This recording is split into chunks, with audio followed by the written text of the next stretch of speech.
നമസ്തേ, പുത്തൻ പുലരിയിലേക്ക് എല്ലാ പ്രിയപ്പെട്ട പ്രേക്ഷകർക്കും സ്വാഗതം. ഞാൻ രോഹിണി മഹേഷ്. നമസ്തേ, ഞാൻ പ്രദീപ് പിള്ള. ഒട്ടനവധി വാർത്തകളും വിശേഷങ്ങളുമായാണ് ഇന്ന് പുത്തൻ പുലരി തുടങ്ങുന്നത്. എല്ലാ പ്രിയപ്പെട്ട പ്രേക്ഷകർക്കും സ്വാഗതം. ഇന്ന് വിവേകാനന്ദ ജയന്തിയാണ്.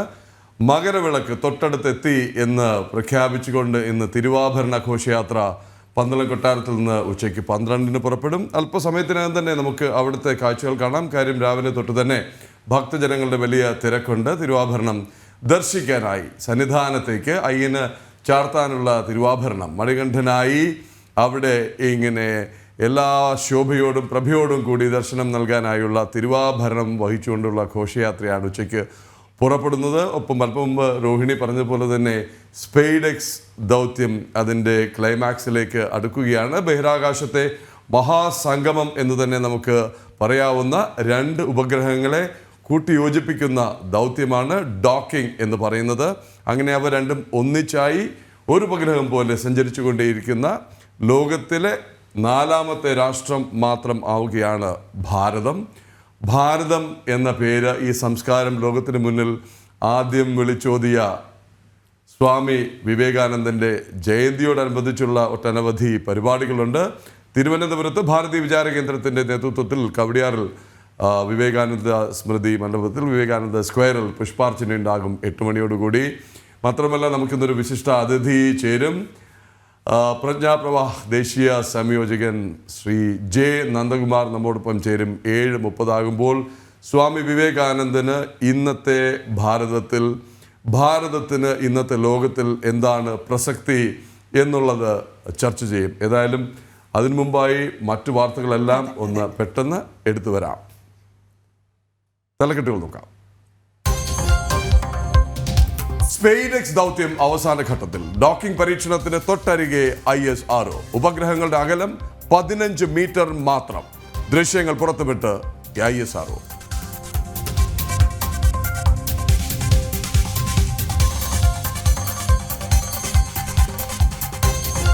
മകരവിളക്കിനൊരുങ്ങി ശബരിമല. തിരുവാഭരണ ഘോഷയാത്ര പന്തളത്ത് നിന്ന് ഇന്ന് പുറപ്പെടും. മറ്റന്നാൾ മകരജ്യോതി തെളിയും.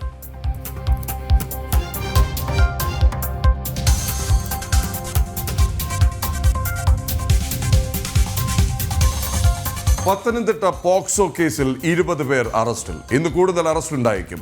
62 പേർ ബലാത്സംഗം ചെയ്തെന്ന പെൺകുട്ടിയുടെ മൊഴി.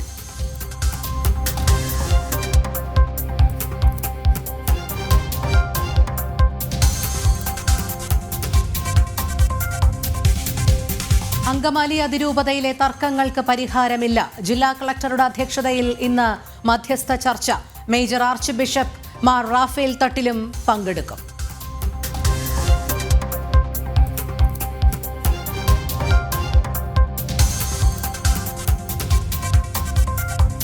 ആലപ്പുഴയിൽ വിഭാഗീയതയിൽ മുങ്ങി CPM. വോട്ട് ചോർച്ചയിൽ തുടർ നടപടി വേണമെന്ന് മുഖ്യമന്ത്രി. അമ്പലപ്പുഴയിലും ഹരിപ്പാടും കായംകുളത്തും പ്രത്യേക യോഗങ്ങൾ ചേരും.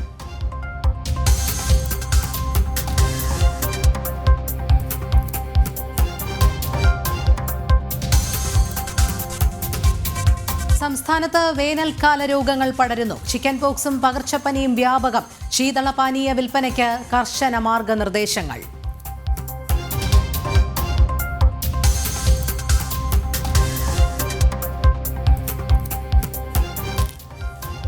ആൽവിത്തിൽ മഹാവൃക്ഷം എന്ന പോലാത്മാവിൽ താൻ ആയത പ്രപഞ്ചത്തെ ആവാഹിച്ചിരിപ്പവൻ ആഹാര നിദ്രാധീന ലോകത്തിൽ നിരീഹന. ഇന്ന് സ്വാമി വിവേകാനന്ദ ജയന്തി. രാഷ്ട്ര നിർമ്മിതിക്ക് യുവശക്തി എന്ന സന്ദേശവുമായി യുവജന ദിനാഘോഷം. ഈ ദിനം യുവജനങ്ങൾക്കൊപ്പമെന്ന് പ്രധാനമന്ത്രി. ഭാവനാമയനാകും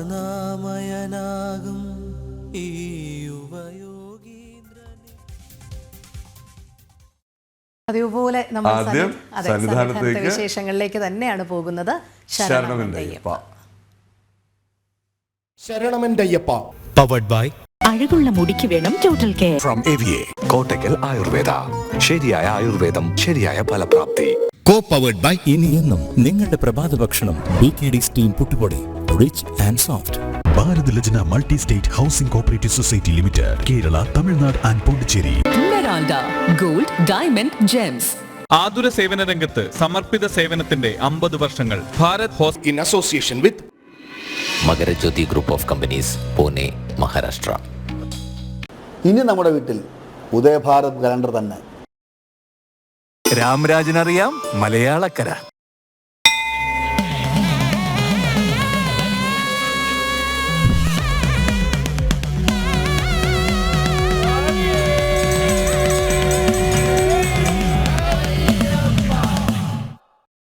ശബരിമല സന്നിധാനത്ത് ഭക്തജന തിരക്ക് തുടരുന്നു.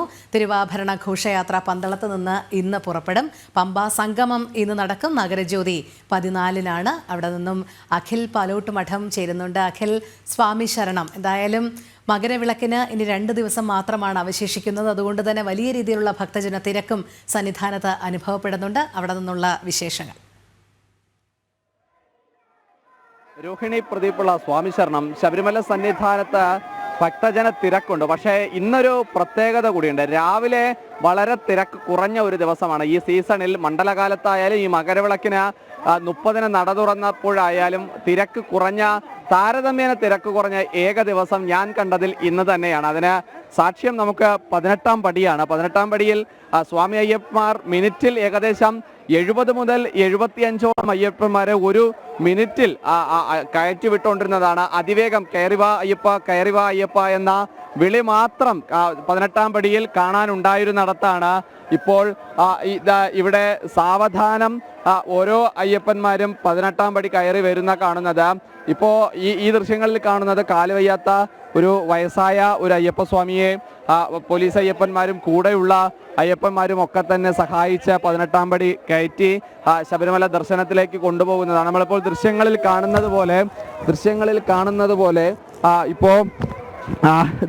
കാണുന്നത് പോലെ തന്നെ വളരെ സാവധാനമാണ് ഓരോ അയ്യപ്പന്മാരും 18-ാം പടി കയറി വരുന്നത്. 18-ാം പടിയുടെ താഴെ നമ്മൾ എല്ലാ തവണയും കാണുന്നത് പോലെ തടഞ്ഞു നിർത്തി അയ്യപ്പന്മാരെ ആഴിയുടെ അവിടുത്തെ ഫ്ലൈ ഓവറിൽ തടഞ്ഞു നിർത്തിയതിനു ശേഷമാണ് അയ്യപ്പന്മാർ ഈ 18-ാം പടിയിലേക്ക് കയറി വരുന്നത്. കഴിഞ്ഞ എല്ലാ ദിവസങ്ങളിലും വലിയ കൂട്ടമായിരുന്നു എന്നുണ്ടെങ്കിൽ ഇന്ന് 18 പടിയും തൊട്ടു തൊഴുത സാവധാനം അയ്യപ്പന്മാർ ഭഗവാന്റെ തിരുനടയിലേക്ക് എത്തുന്ന കാഴ്ച നമുക്ക് ഇത്തവണ ആദ്യമായി കാണാൻ സാധിക്കുന്നു എന്നത് തന്നെയാണ്. കാരണം നാളെ കഴിഞ്ഞാൽ പിന്നെ മകരവിളക്കാണ്. അതുകൊണ്ട് തന്നെ നാളെ പറഞ്ഞറിയിക്കാൻ കഴിയാത്ത ഭക്തജന തിരക്കായിരിക്കും എന്ന് തന്നെയാണ് പോലീസ് വിലയിരുത്തുന്നത്. കാരണം ഇന്ന് തന്നെ കഴിഞ്ഞ ദിവസങ്ങളിൽ മുതൽ എത്തിയ അയ്യപ്പൻ ഭക്തന്മാർ ഈ സന്നിധാനത്തിൻ്റെ വിവിധ പ്രദേശങ്ങളിലൊക്കെ ഈ ഷെഡ് കെട്ടി താമസിക്കുന്ന ദൃശ്യങ്ങൾ നമുക്ക് കണ്ടു തുടങ്ങുന്നുണ്ട്. അവരെല്ലാവരും തന്നെ ഇപ്പോൾ പല ഭാഗങ്ങളിൽ, അതായത് സന്നിധാനത്തിൻ്റെ പല ഭാഗങ്ങളിലായി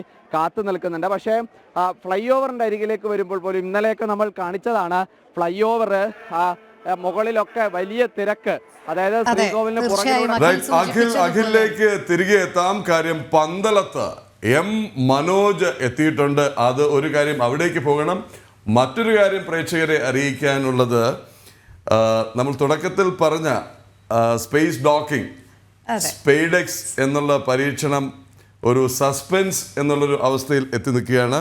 ഏറ്റവും പുതിയ ട്വീറ്റ് ഒന്ന് വായിക്കാം. ഇസ്രോയിൽ നിന്നുള്ള trial attempt to reach up to 15 meters and further to 3 meters done. അതായത് നമ്മൾ ആദ്യം വാർത്ത പറയുമ്പോൾ 2 ഉപഗ്രഹങ്ങളും തമ്മിലുള്ള അകലം 15 മീറ്ററായി കുറച്ചിരുന്നു. അത് പിന്നെയും 3 മീറ്ററായി കുറച്ച് തൊട്ടടുത്ത് വരെ എത്തിച്ച് വീണ്ടും ഈ ഉപഗ്രഹങ്ങളെ പിന്നിലേക്ക് മാറ്റിയിരിക്കുകയാണ്. അതായത് ഇതിൻ്റെ ഡേറ്റ അനലൈസ് ചെയ്ത ശേഷം ഡോക്കിംഗ് പ്രോസസ്സ് നടത്തും എന്നുള്ളതാണ് ഇസ്രോ അറിയിക്കുന്നത്. അതുണ്ടായാൽ ആ നിമിഷം തന്നെ തത്സമയം ആ വിശേഷങ്ങളിലേക്ക് പോകും. എന്തായാലും നമുക്കിപ്പോൾ പന്തളത്തേക്ക് പോകാം. മകരസംക്രമ നാളിൽ അയ്യപ്പസ്വാമിക്ക് ചാർത്താനുള്ള തിരുവാഭരണവും വഹിച്ചുകൊണ്ടുള്ള ഘോഷയാത്ര ഇന്ന് പന്തളത്ത് നിന്ന് പുറപ്പെടുകയാണ്. ഉച്ചയ്ക്ക് 1 മണിക്കാണ് പന്തളം വലിയ കോയിക്കൽ ധർമ്മശാസ്ത്ര ക്ഷേത്രത്തിൽ നിന്ന് ഘോഷയാത്ര പുറപ്പെടുക. പന്തളം കൊട്ടാരം രാജപ്രതിനിധി തൃക്കേട്ടനാൾ രാജരാജവർമ്മ തമ്പുരാൻ ഘോഷയാത്രയെ അനുഗമിക്കും. പന്തളം വലിയ കോയിക്കൽ ധർമ്മശാസ്ത്ര ക്ഷേത്രത്തിൽ നിന്ന് മനോജ് ചേരുകയാണ്. മനോജ്, സ്വാമി ശരണം. സന്നിധാനത്ത് എന്ന പോലെ ഇപ്പോൾ എല്ലാ കണ്ണുകളും എല്ലാ കാതുകളും പന്തളത്തേക്കും കൂടിയാണ്. പിതാവിൻ്റെ അടുത്ത് നിന്ന്, വസതിയിൽ നിന്ന്, കൊട്ടാരത്തിൽ നിന്ന് ആ തിരുവാഭരണങ്ങൾ, മണികണ്ഠൻ ആയി അവതരിക്കാനുള്ള തിരുവാഭരണങ്ങൾ കൊടുത്തയക്കാൻ ഒരുങ്ങുകയാണ്. എന്താണ് അവിടുത്തെ വിശേഷങ്ങൾ, എന്താണ് അവിടുത്തെ കാഴ്ചകൾ? മനോജ്.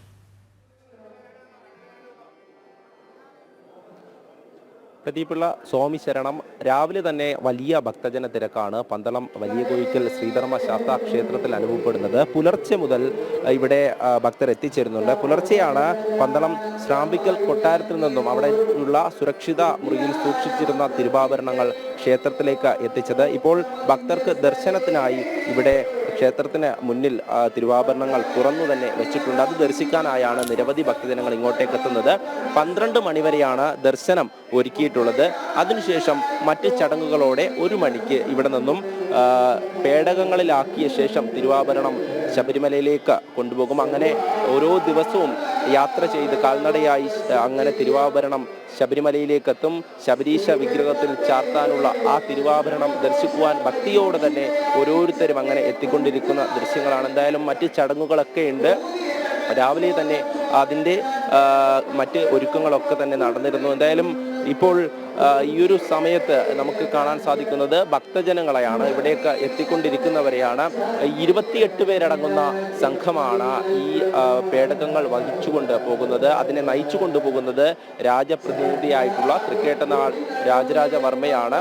അതൊക്കെ തന്നെ കഴിഞ്ഞ ദിവസവും നമ്മളോട് അദ്ദേഹം സംസാരിച്ചിരുന്നു. എന്തായാലും ഇപ്പോൾ നമ്മളോടൊപ്പം ഉള്ളത് ഈ പന്തളം കൊട്ടാരം നിർവാഹക സമിതി സെക്രട്ടറി ആയിട്ടുള്ള MR സുരേഷ് വർമ്മയാണ്. അദ്ദേഹം രാവിലെ തന്നെ ഇവിടെ ഈ ക്ഷേത്രത്തിൽ മറ്റ് കാര്യങ്ങളൊക്കെ ആയിട്ട് ബന്ധപ്പെട്ട് തിരക്കിലായിരുന്നു. എന്തായാലും ഏതുവരെയായി ഒരുക്കങ്ങൾ, ഇനി എന്തൊക്കെയാണ് ചടങ്ങുകൾ? സ്വാമി ശരണം. ഇന്ന് മകരവിളക്കിന് ചാർത്തുവാനുള്ള തിരുവാഭരണങ്ങൾ ഇന്ന് ഇവിടെ പന്തളം വലിയ കോയിക്കൽ ക്ഷേത്രത്തിൽ നിന്നും ശബരിമലയ്ക്ക് തിരിക്കുകയാണ്. അതിനുവേണ്ട എല്ലാ ഒരുക്കങ്ങളും ഇവിടെ ആയിക്കഴിഞ്ഞു. ഭക്തജനങ്ങൾ വളരെയധികം ഇവിടെ ദർശനത്തിനായി വന്നു നിൽക്കുകയാണ്. രാവിലെ മുതൽ തന്നെ വൻപിച്ച ക്യൂ ആണ് ഇവിടെ കാണുന്നത്. ഭക്തജനങ്ങൾ ഇന്ന് വളരെയധികം, കുറച്ചുകൂടെ കഴിയുമ്പോഴത്തെ ഇവിടെ വളരെയധികം ഭക്തജനങ്ങൾ വന്നു ചേരും. എങ്കിൽ പോലും അവരെ എല്ലാം ദർശനത്തിനുള്ള സൗകര്യങ്ങൾ ഇവിടെ ഒരുക്കിയിട്ടുണ്ട്. ഉച്ചയ്ക്ക് 12 മണി വരെ മാത്രമേ ഭക്തജനങ്ങൾക്ക് ഇവിടെ ദർശനം ഉണ്ടായിരിക്കുകയുള്ളൂ. അതിനുശേഷം തിരുവാഭരണ പേടകങ്ങൾ, ക്ഷേത്രം അടച്ചതിന് ശേഷം തിരുവാഭരണ പേടകങ്ങളെല്ലാം ഒരുക്കി മേശാന്തി അതിന് നീരാഞ്ജനം ഒഴിഞ്ഞതിന് ശേഷം തിരുവാഭരണ പേടകങ്ങൾ 1 മണിയോടുകൂടി ശബരിമലയ്ക്ക് പുറപ്പെടും. അതിനിടയിൽ ഇന്ന് രാജപ്രതിനിധി, തിരുവാഭരണം നയിക്കുന്ന രാജപ്രതിനിധി തൃക്കേട്ടനാൾ രാജരാജവർമ്മ ഇവിടെ 11:30 എത്തും. അദ്ദേഹത്തിന് ഉടവാള് നൽകുവാൻ ഇപ്പോഴത്തെ ഏറ്റവും സീനിയറായ, രണ്ടാമത്തെ സീനിയറായ രവിവർമ്മ രാജ ഇവിടെ എത്തിയിട്ടുണ്ട്. അദ്ദേഹത്തിൻ്റെ കയ്യിൽ നിന്ന് ഉടവാള് വാങ്ങിക്കൊണ്ട് തിരുവാഭരണ യാത്രയെ 1 മണിയോടുകൂടി അദ്ദേഹം തൃക്കേട്ടനാൾ രാജരാജവർമ്മ നയിച്ച് ശബരിമലയ്ക്ക് പോകും. സ്വാമി. എന്തായാലും അദ്ദേഹം പറഞ്ഞതുപോലെ തന്നെയാണ് ഈ രാജപ്രതിനിധിക്ക് ഉടവാൾ കൈമാറി മറ്റ് ചടങ്ങുകളൊക്കെ പൂർത്തിയാക്കി ഇവിടെ നിന്നും പുറപ്പെടും. 11 സ്ഥലങ്ങളിലാണ് തിരുവാഭരണം തുറന്നു വയ്ക്കുക. അതായത് പോകുന്ന വഴികളിലുള്ള ക്ഷേത്രങ്ങളിൽ 11 സ്ഥലങ്ങളിൽ തിരുവാഭരണം തുറന്ന് അവിടെ ദർശനത്തിന് ഒരുക്കും. അതുപോലെ തന്നെയാണ് 50ഓളം ഇടങ്ങളിൽ തിരുവാഭരണം ഇറക്കി വെക്കുന്നുണ്ട്. അതോടൊപ്പം ഞാൻ നേരത്തെ സൂചിപ്പിച്ചിരുന്നു, 28 പേരടങ്ങുന്ന സംഘം, അവരാണ് ഈ ഒരു തിരുവാഭരണം കൊണ്ടുപോകുന്നത്. അതിൽ ഗുരുസ്വാമിയുണ്ട്. അദ്ദേഹമാണ് ഇവിടെ നിന്നും ഈ തിരുവാഭരണം ഏറ്റുവാങ്ങുക. എന്തായാലും രാവിലെ വലിയൊരു ഭക്തജന തിരക്ക് നമുക്ക് കാണാൻ സാധിക്കും. പുലർച്ചെ തന്നെ ആഭരണങ്ങൾ ഈ കർപ്പൂരാഴിയുടെ അകമ്പടിയോടെയാണ് തിരുവാഭരണ പേടക വാഹക സംഘം ഈ വലിയ കോയിക്കൽ ധർമ്മശാസ്ത്ര ക്ഷേത്രത്തിലേക്ക് എത്തിച്ചത്. അതിനുശേഷമാണ് ഇപ്പോൾ ഈ ഒരു ദർശനം അതിനു വേണ്ടിയിട്ടുള്ള സൗകര്യം ഒരുക്കിയിട്ടുള്ളത്. ഓരോരുത്തരും അങ്ങനെ വന്ന് ശബരീശൻ്റെ തിരുവാഭരണം, അതായത് ഈ ശബരീശ വിഗ്രഹത്തിൽ തിരുവാഭരണം ചാർത്തുന്നതോടെയാണ് 14-ാം തീയതി വൈകിട്ട് ആ ദീപാരാധനയോടെ മകരജ്യോതി തെളിയുന്ന അത്രയും ആ ഒരു നിമിഷത്തിലേക്ക് വേണ്ടി നിരവധി ഭക്തജനങ്ങളാണ് അങ്ങനെ കാത്തിരിക്കുന്നത്.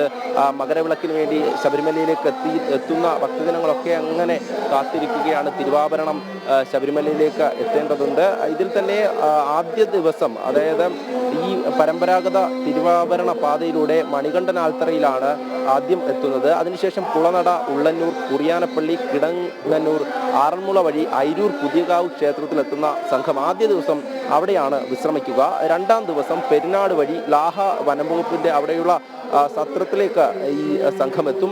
അവിടെയും രണ്ടാം ദിവസം വിശ്രമിക്കും. മൂന്നാം ദിവസമാണ് ഈ കാനനപാതയിലൂടെ ഘോഷയാത്ര കടന്നു പോകുന്നത്.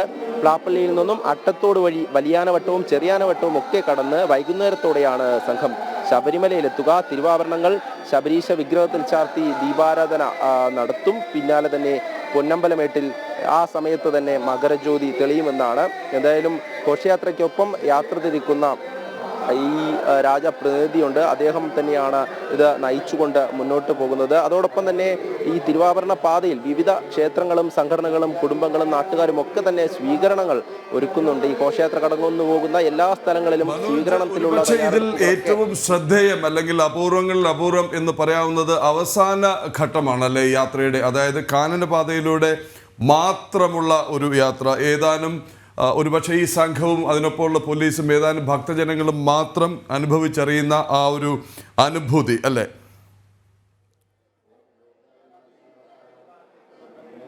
തീർച്ചയായും അത് തന്നെയാണ് മൂന്നാം ദിവസം ഈ ഒരു കാനനപാതയിലൂടെയുള്ള യാത്ര. അത് തന്നെയാണ് പ്രധാനം. ആ ഒരു നിമിഷം, അതായത് ആ കാനനപാതയിലൂടെ താണ്ടി പൊന്നമ്പല ആ ഒരു പൊന്നമ്പലത്തിന് മുമ്പിൽ. അതെ, മനോജിലേക്ക് തിരികെ എത്താൻ കാര്യം നമുക്കിപ്പോൾ സന്നിധാനത്തേക്ക് ഒരിക്കൽ കൂടി പോകേണ്ടതുണ്ട്. മനോജ് പറഞ്ഞു വന്നത് കാനനപാതയിലെ വിശേഷങ്ങളാണ്. ഇത് ലാഹ സത്രത്തിൽ മൂന്നാം ദിവസം തങ്ങുന്ന സംഘമാണ് അവിടെ നിന്ന് പമ്പാ നദിയുടെ കരയിലൂടെ ഇങ്ങനെ യാത്ര ചെയ്യുകയാണ്.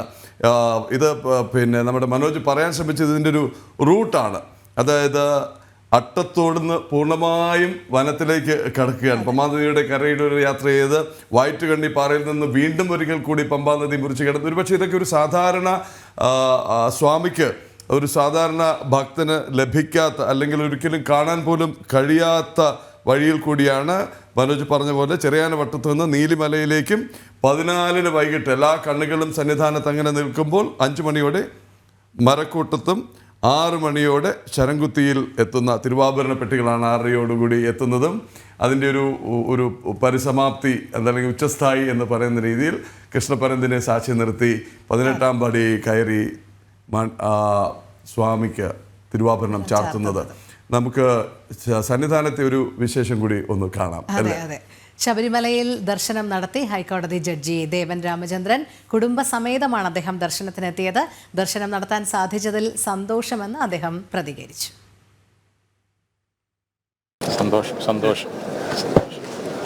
സന്തോഷം സാർ, എല്ലാ സൗകര്യങ്ങളും ശബരിമല ഇത്തവണത്തെ സീസണിലുണ്ടോ? എല്ലാം നല്ല ഇടപെടലാണ്. നേരത്തെ പറഞ്ഞതുപോലെ തന്നെ ബഹിരാകാശത്തെ നിർണായകമായ ഡോക്കിംഗ് പരീക്ഷണം ഉടൻ സ്പെയ്ഡെക്സ്, അതായത് സ്പേസ് ഡോക്കിംഗ് എക്സ്പെരിമെൻ്റ് എന്നാണ് അതിൻ്റെ അർത്ഥം. ബഹിരാകാശത്തെ 2 ഉപഗ്രഹങ്ങൾ തമ്മിലുള്ള അകലം ഇപ്പോൾ 3 മീറ്റർ മാത്രമായി കുറഞ്ഞിരുന്നു. നേരത്തെ 105 മീറ്റർ വരെ അടുത്തെത്തിയ വേളയിൽ സ്പെയ്ഡെക്സ് 1-2 ഉപഗ്രഹങ്ങൾ പരസ്പരം ദൃശ്യങ്ങൾ പകർത്തുകയും ചെയ്യുന്നു. ഒരർത്ഥത്തിൽ രോഹിണി ഇതൊരു അമ്പരപ്പിക്കുന്ന കാഴ്ച, അല്ല ആവേശം കൊള്ളുന്ന, കോരിത്തെരിപ്പിക്കുന്ന കാഴ്ച. ഇവിടെ ഇരുന്നു കൊണ്ട് ബഹിരാകാശത്ത് 2 ഉപഗ്രഹങ്ങൾ വെച്ച് ഇങ്ങനെ അമ്മാനമാടുകയാണ് അല്ലേ ഭാരതത്തിലെ ISROയിലെ ശാസ്ത്രജ്ഞർ. ഒട്ടനവധി വിശേഷങ്ങൾ കഴിഞ്ഞ ദിവസം ഐസൻ ജോസ് പറഞ്ഞിരുന്നു. അതായത് യന്ത്രക്കായി പ്രവർത്തിപ്പിച്ചു, അവിടെ വിത്ത് വിട്ടു, അത് മുളച്ചു വരുന്ന കാഴ്ച. ഇപ്പോഴത്തെ 2 ഉപഗ്രഹങ്ങളെ തമ്മിൽ ഇങ്ങനെ അടുപ്പിക്ക് കൊണ്ടുവരുന്നു, എന്നിട്ട് അവയെ അകറ്റുന്നു, വീണ്ടും അടുപ്പിക്കാൻ ഒരുങ്ങുന്നു. ഐസൻ ജോസ് ചേരുകയാണ്. ഐസൻ ജോസ്, നിർണായക നിമിഷങ്ങൾ, ആവേശത്തിൻ്റെ നിമിഷങ്ങൾ, അഭിമാനത്തിൻ്റെ നിമിഷങ്ങൾ തൊട്ടടുത്ത് അല്ലേ?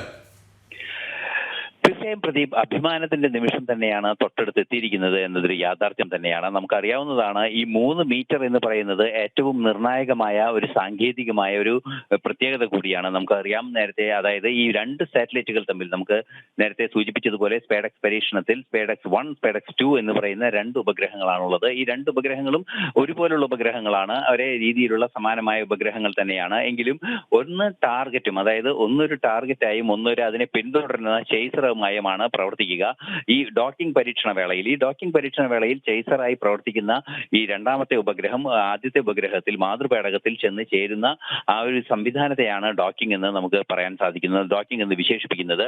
ഈ ഡോക്കിങ്ങിന് മുന്നോടിയായി 3 മീറ്റർ അകലത്തിലെത്തുമ്പോൾ ഈ രണ്ട് സാറ്റലൈറ്റുകളും തമ്മിൽ ചില കമ്മ്യൂണിക്കേഷനുകൾ നടക്കും. അതായത് ചില ടെലികമ്മ്യൂണിക്കേഷൻ സംവിധാനങ്ങൾ, ചില ഡാറ്റ ട്രാൻസ്ഫറുകളും എല്ലാം തന്നെ അതിന്റെ അകത്തു നിന്നുള്ള സിഗ്നലുകൾ പരസ്പരം പിടിച്ചെടുക്കുന്ന ഒരു രീതിയുണ്ട്. അതിനെ ഏറ്റവും ചുരുങ്ങിയത് 3 മീറ്റർ അകലത്തേക്ക് 2 സാറ്റലൈറ്റുകളും എത്തേണ്ടതുണ്ട്. അത്തരത്തിൽ 3 മീറ്റർ അകലത്തിലെത്തി ഈ സാറ്റലൈറ്റുകൾ തമ്മിലുള്ള ഈ 2 സ്പേഡക്സ് 1, 2 എന്ന് പറയുന്ന 2 ഘടകങ്ങൾ തമ്മിലുള്ള ഒരു ആശയ സംവേദനം നടന്നിട്ടുണ്ട് എന്നാണ് ഇപ്പോൾ മനസ്സിലാക്കാൻ സാധിക്കുന്നത്. അത് സംബന്ധിച്ച ഒരു സ്ഥിരീകരണം കൂടി ISROയുടെ ഭാഗത്തു നിന്ന് ഉണ്ടാകേണ്ടതുണ്ട്. നമുക്കറിയാവുന്നതാണ്, നേരത്തെ 2 തവണ മാറ്റിവെച്ച ഡോക്കിംഗ് എക്സ്പെരിമെന്റ് ഏറ്റവും അടുത്തെത്തിയിരിക്കുന്നു, അല്ലെങ്കിൽ അതിന്റെ ഏറ്റവും പൂർണ്ണമായ അവസ്ഥയിലേക്ക് എത്തുന്നതിനെ മണിക്കൂറുകൾ മാത്രമെന്ന് തെളിയിക്കുന്ന നീക്കങ്ങളാണ് അല്ലെങ്കിൽ സംഭവങ്ങളാണ് ഇപ്പോൾ റിപ്പോർട്ട് ചെയ്തത്. ഈ 3 മീറ്റർ അകലം കൈവരിച്ചതിന് ശേഷം, അതായത് സ്പേഡക്സ് 1ഉം സ്പേഡക്സ് 2ഉം ടാർഗറ്റ് അതുപോലെ ചേസർ എന്നീ പറയുന്ന ഉപഗ്രഹങ്ങൾ 3 മീറ്റർ അടുത്ത് വന്ന് അതുപോലെ തന്നെ കൃത്യമായി വീണ്ടും ആ അകലം വർദ്ധിപ്പിച്ചിരിക്കുന്നു എന്നാണ് ഇപ്പോൾ ISRO ഔദ്യോഗികമായി അറിയിച്ചിരിക്കുന്നത്. പിന്നോട്ട് പോയി സഞ്ചരിച്ചിരിക്കുകയാണ്. ഇനി അടുത്ത ഡോക്കിംഗ് പരീക്ഷണങ്ങൾ നടക്കുക, ഇനിയാണ് ഡോക്കിംഗ് യാഥാർത്ഥ്യമാവുക, പ്രാക്ടിക്കൽ ഡോക്കിംഗ് നടക്കുക എന്നാണ് അറിയാൻ സാധിക്കുന്നത്. അത്തരത്തിൽ ഡോക്കിംഗ് നടക്കുന്നതിന് മുന്നോടിയായി ഇതുവരെ നടന്ന സംഭവങ്ങൾ, അതായത് നേരത്തെ നമുക്കറിയാവുന്നതാണ് 105 മീറ്ററും അതുപോലെ തന്നെ 15 മീറ്ററിലേക്കും എല്ലാം തന്നെ പെട്ടെന്ന് ചുരുക്കിയതിന് ശേഷം ഏറ്റവും അടുത്ത സാറ്റലൈറ്റുകൾ എത്തിച്ച് ഈ ഡാറ്റകളെല്ലാം തന്നെ അല്ലെങ്കിൽ ഈ ലഭിച്ച വിവരങ്ങളെല്ലാം തന്നെ പരിശോധിച്ചതിന് ശേഷമായിരിക്കും അന്തിമമായ ഡോക്കിംഗ് സമയം തീരുമാനിക്കുക. ഈ അന്തിമമായ ഡോക്കിംഗ് സമയം തീരുമാനിക്കുന്നതിനുള്ള പരിശോധനകൾക്ക് മുന്നോടിയായാണ് ഈ 2 സാറ്റലൈറ്റുകളും വീണ്ടും സുരക്ഷിത അകലത്തിലേക്ക് മാറ്റിയത്. നമുക്കറിയാവുന്നതാണ്, ഭൂമിയെ വലം വെച്ചുകൊണ്ടിരിക്കുന്ന സാറ്റലൈറ്റുകൾ ആയതുകൊണ്ട് തന്നെ ഇത് ഏതെങ്കിലും ഒരു ഘട്ടത്തിൽ അതിന്റെ വേഗം കൂടുകയാണെങ്കിൽ അത് കൂട്ടിയിടിക്കാനുള്ള സാധ്യതയുണ്ട്. ആ ഒരു സാഹചര്യത്തിലാണ് 3 മീറ്റർ അടുത്തെത്തിയ 2 ഉപഗ്രഹങ്ങളെയും വീണ്ടും പഴയ പോലെ ഒരു കൃത്യമായ അകലത്തിലേക്ക് തിരിച്ചു കൊണ്ടുവരികയും ചെയ്തത്. ഇപ്പോൾ തിരിച്ചു കൊണ്ടുവന്നിരിക്കുന്ന അതേ അവസ്ഥയിൽ തന്നെ 470 കിലോമീറ്റർ ഉയരത്തിൽ ഭൂമിക്ക് ചുറ്റും വലം വെച്ചുകൊണ്ടിരിക്കുകയാണ് 2 ഉപഗ്രഹങ്ങളും. വൈകാതെ തന്നെ ഈ ഡോക്കിംഗ് പരീക്ഷണം സാധ്യമാക്കുന്നതിനുള്ള നീക്കങ്ങളാണ് നടക്കുക. നേരത്തെ നമുക്ക് അറിയാൻ സാധിച്ചിരുന്നു, ഈ ഡോക്കിംഗ് പരീക്ഷണത്തിന് മുന്നോടിയായി ഉദ്ദേശിച്ചതിൽ കൂടുതൽ ഒരു മുന്നോട്ട് പോയ എഞ്ചിൻ ത്രസ്റ്റ് കൂടുതലുണ്ടായ ഒരു സാഹചര്യം ഉണ്ടായതിന്റെ ഭാഗമായാണ് ഈ ഇത്തരത്തിലുള്ള ഡോക്കിംഗ് 9-ാം തീയതി നിശ്ചയിച്ചിരുന്ന ഡോക്കിംഗ് മാറ്റിവെക്കേണ്ടി വന്നത്. വീണ്ടും സുരക്ഷിതമായ ഡോക്കിംഗ് സാധ്യമാക്കുന്നതിന് വേണ്ടിയുള്ള പരീക്ഷണങ്ങളാണ് നടക്കുന്നത്. ഈ ഡോക്കിംഗ് പരീക്ഷണം പൂർണ്ണമാകുന്നതോടുകൂടി, അത് വിജയിക്കുന്നതോടുകൂടി ഭാരതം പോകുന്നത് വലിയൊരു നേട്ടത്തിലേക്കാണ്. നമുക്കറിയാം, ഭാരതീയ അന്തരീക്ഷ സ്റ്റേഷൻ, അതായത് ഭാരതത്തിന്റെ സ്വന്തം സ്പേസ് സ്റ്റേഷൻ, അതുപോലെ തന്നെ ഭാരതത്തിന്റെ ഗഗനചാരികൾ, ഇവരെല്ലാവരും തന്നെ ഈ ദൗത്യങ്ങളിലെല്ലാം തന്നെ ഏറെ നിർണായകമാണ്. നമുക്കറിയാം, സ്പേസ്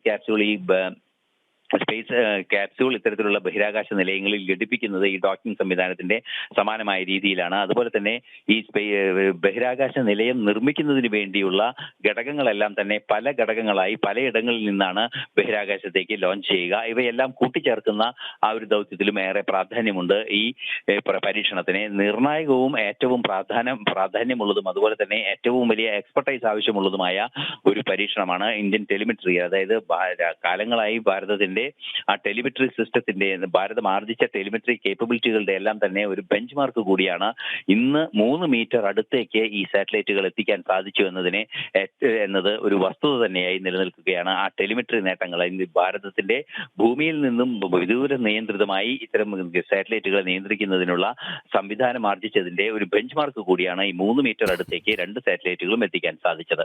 പ്രദീപ്. ശരി ഐസൻ, എല്ലാ അർത്ഥത്തിലും നെഞ്ചിടിപ്പ് ഉണർത്തുന്ന, ഒരർത്ഥത്തിൽ ആവേശം, ആശ, അഭിമാനം, ഒരു ടെൻഷൻ, ഇത് വിജയിക്കണം എന്നുള്ളത്. അപ്പോൾ അവിടെ ഇരിക്കുന്ന ശാസ്ത്രജ്ഞരുടെ ഒരു മാനസികാവസ്ഥ കൂടി നമുക്ക് നോക്കും. എന്തായാലും ഭാരതം ഒന്നായി, ഭാരതീയർ ഒന്നായി പ്രാർത്ഥിക്കുന്ന ഒരു നിമിഷമാണ്. മറ്റൊരു ചരിത്ര നേട്ടത്തിലേക്ക് കൂടി ഭാരതത്തെ കൊണ്ടെത്തിക്കുകയാണ് ISRO. ഏത് നിമിഷം വേണമെങ്കിലും അതിലേക്ക് വരാം. ഒട്ടനവധി പ്രേക്ഷകരുടെ പ്രതികരണങ്ങൾ, രോഹിണിജിക്ക് ധാരാളം പ്രശംസ, ധാരാളം കോംപ്ലിമെൻറ്റ്സ് വന്നിട്ടുണ്ട്. പതിവ് പ്രേക്ഷകർ, പുതിയ പ്രേക്ഷകർ എല്ലാവരും ഉണ്ട്. എല്ലാവരുടെയും പേരിപ്പോൾ വായിക്കാൻ നിവൃത്തിയില്ല. RK വൈകുണ്ഠംജി കണ്ടു, ബാബുശ്രീ, നന്ദനാർ, സദാനന്ദൻ നെടുനിലം, എല്ലാവർക്കും നന്ദി, സ്വാഗതം. രാജേഷ് പുത്തൻപുലരി ഒരുപാട് ഇഷ്ടമായി എന്ന് പറയുന്നുണ്ട്. എല്ലാവരും തീർച്ചയായിട്ടും നന്ദനാജി, തിരുവാഭരണ ഘോഷയാത്രയുടെ കുറച്ചെങ്കിലുമല്ല മുഴുവൻ സമയവും തിരുവാഭരണ ഘോഷയാത്രയുടെ കൂടെ ജനൻ TV ഉണ്ടാവും. അതാത് സമയത്ത് ഓരോ മണിക്കൂറുകൾ എവിടെ എത്തി എന്നുള്ളതും വിശ്രമ സ്ഥലത്തെത്തുന്നതും ദർശനത്തിൻ്റെ ഒക്കെ വിശേഷങ്ങൾ ഉണ്ടാവും.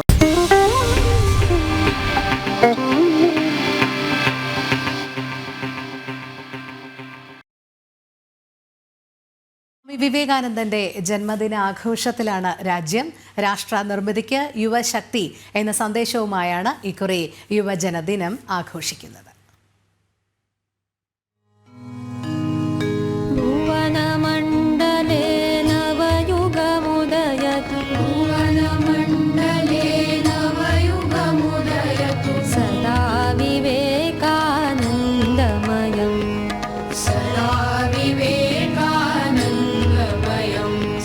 ചെന്നെത്തുന്നത് എവിടെയുമാകട്ടെ സത്യത്തെ തന്നെ പിന്തുടരുക, ഭീരുത്വവും കാപട്യവും ദൂരെ കളയുക.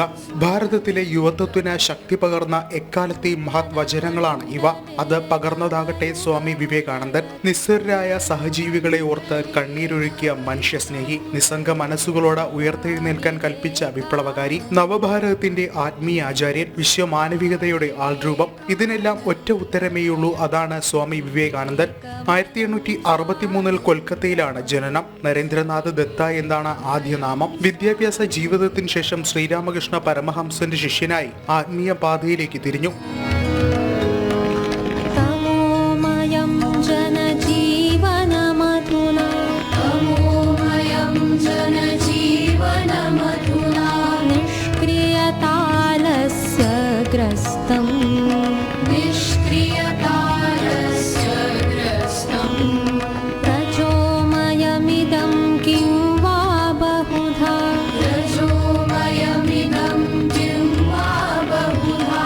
രാജ്യത്തെ യുവതയെ പ്രസംഗങ്ങൾ കൊണ്ടും പ്രബോധനങ്ങൾ കൊണ്ടും സ്വാധീനിച്ച വിവേകാനന്ദന്റെ ജന്മദിനം ദേശീയ യുവജന ദിനമായാണ് ഭാരതം ആഘോഷിക്കുന്നത്. ഭാരതത്തിൽ മാത്രമല്ല ലോകമെമ്പാടും അദ്ദേഹത്തിന്റെ വചനങ്ങൾ യുവാക്കളിൽ പ്രേരണാശക്തിയായി നിലകൊള്ളുന്നു. ഇരുമ്പിന്റെ മാംസപേശികളും ഉരുക്കിന്റെ ഞരമ്പുകളും അതിമാനുഷ്യമായ ഇച്ഛാശക്തിയുമുള്ള യുവതലമുറയാണ് നമുക്ക് ആവശ്യമെന്ന് ആഹ്വാനം ചെയ്തത് ആ കർമ്മയോഗിയായിരുന്നു. 1893 ചിക്കാഗോയിൽ നടന്ന സർവമത സമ്മേളനത്തിൽ നടത്തിയ പ്രസംഗം ലോകത്തെ ആകെ സ്വാധീനിച്ചു.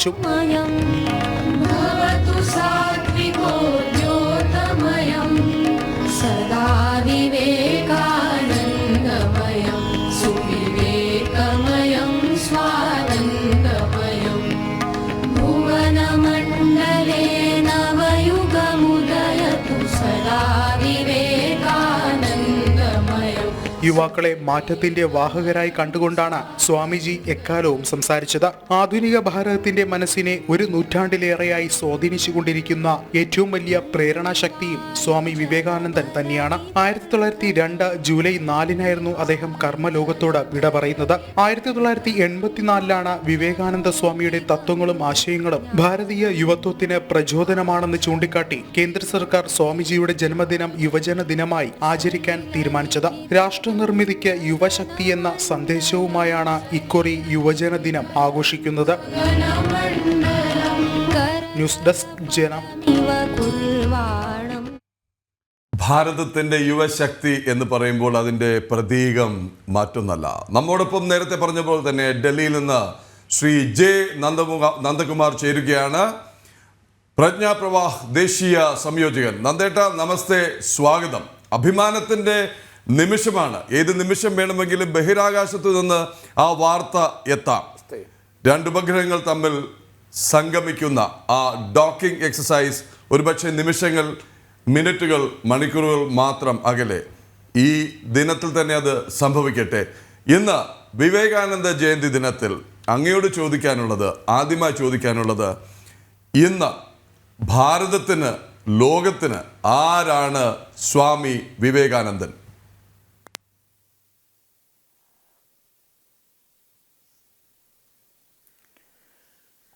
സ്വാമി വിവേകാനന്ദൻ ഭാരതത്തിനും ലോകത്തിനും ഒരുപോലെ പ്രതീക്ഷയുടെ ഒരു വലിയ പ്രതീകമാണ്. എല്ലാ ഭാഗത്തും നിരാശയും ഭീരുത്വവും സദാചാരരാഹിത്യവുമൊക്കെ നിലനിൽക്കുന്ന സന്ദർഭത്തിൽ കരുത്തിൻ്റെ, ശക്തിയുടെ, പ്രതീക്ഷയുടെ, പ്രകാശത്തിൻ്റെ പ്രതിരൂപമായി സ്വാമി വിവേകാനന്ദൻ നമ്മുടെ മുന്നിൽ നിൽക്കുകയാണ്. ഓരോ വ്യക്തിയും അമൃതത്വത്തിൻ്റെ, അമരത്വത്തിൻ്റെ കിടാങ്ങളാണ് എന്ന സന്ദേശം അദ്ദേഹം എപ്പോഴും പറയാറുണ്ടായിരുന്നത് നമ്മുടെ ഉള്ളിലുള്ള ആ അദമ്യമായ, ഉജ്ജ്വലമായ കരുത്തിനെ തിരിച്ചറിയുക. ബ്രഹ്മരൂപികളാണ് നിങ്ങൾ ഓരോരുത്തരും. നിങ്ങൾ ഓരോരുത്തരും പാപികളല്ല, ബ്രഹ്മരൂപികളാണ്, അമൃതത്വത്തിൻ്റെ മക്കളാണ്.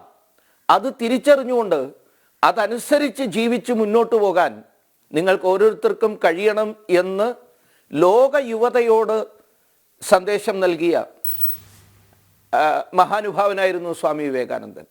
അതുകൊണ്ടാണ് അദ്ദേഹം ഉപനിഷത്ത് ഉക്തി ഉയർത്തിപ്പിടിച്ചുകൊണ്ട് എപ്പോഴും പറയാറുണ്ടായിരുന്നത്, ഞാൻ നിങ്ങൾക്ക് മുന്നിൽ തരുന്ന സന്ദേശം അഭി അഭി അഭി എന്നാൽ അഭയം, ഭയമില്ലായ്മ, ഭയമില്ലാത്ത ഭയരാഹിത്യത്തിൻ്റെ ഒരു നല്ല നാളെയിലേക്ക് നിങ്ങൾക്ക് കുതിച്ചുയരുവാൻ സാധിക്കണം. നിങ്ങളിലാണ്, യുവത്വത്തിലാണ് എൻ്റെ പ്രതീക്ഷ എന്ന് പറഞ്ഞ ആളായിരുന്നു സ്വാമി വിവേകാനന്ദൻ. യുവത്വത്തെ ഒരിക്കലും അദ്ദേഹം പഴിച്ചിട്ടേയില്ല. ഒരുപക്ഷെ പാശ്ചാത്യ ചിന്തയിലൊക്കെ ബെർണാഡ് ഷായെ പോലുള്ള ആൾക്കാർ പറയുകയുണ്ടായിട്ടുണ്ട്, youth is wasted on young എന്ന്. എന്നാൽ സ്വാമി വിവേകാനന്ദൻ പറഞ്ഞത്, യുവത്വത്തിലാണ് എനിക്ക് എൻ്റെ പ്രതീക്ഷ കുടികൊള്ളുന്നത്. ആ നിലയ്ക്കാണ് ഞാൻ സൂചിപ്പിച്ചത്, പ്രതീക്ഷയുടെ, ശക്തിയുടെ, പ്രകാശത്തിൻ്റെ പ്രതിരൂപമാണ് സ്വാമി വിവേകാനന്ദൻ മുഴുവൻ ലോകത്തിനും.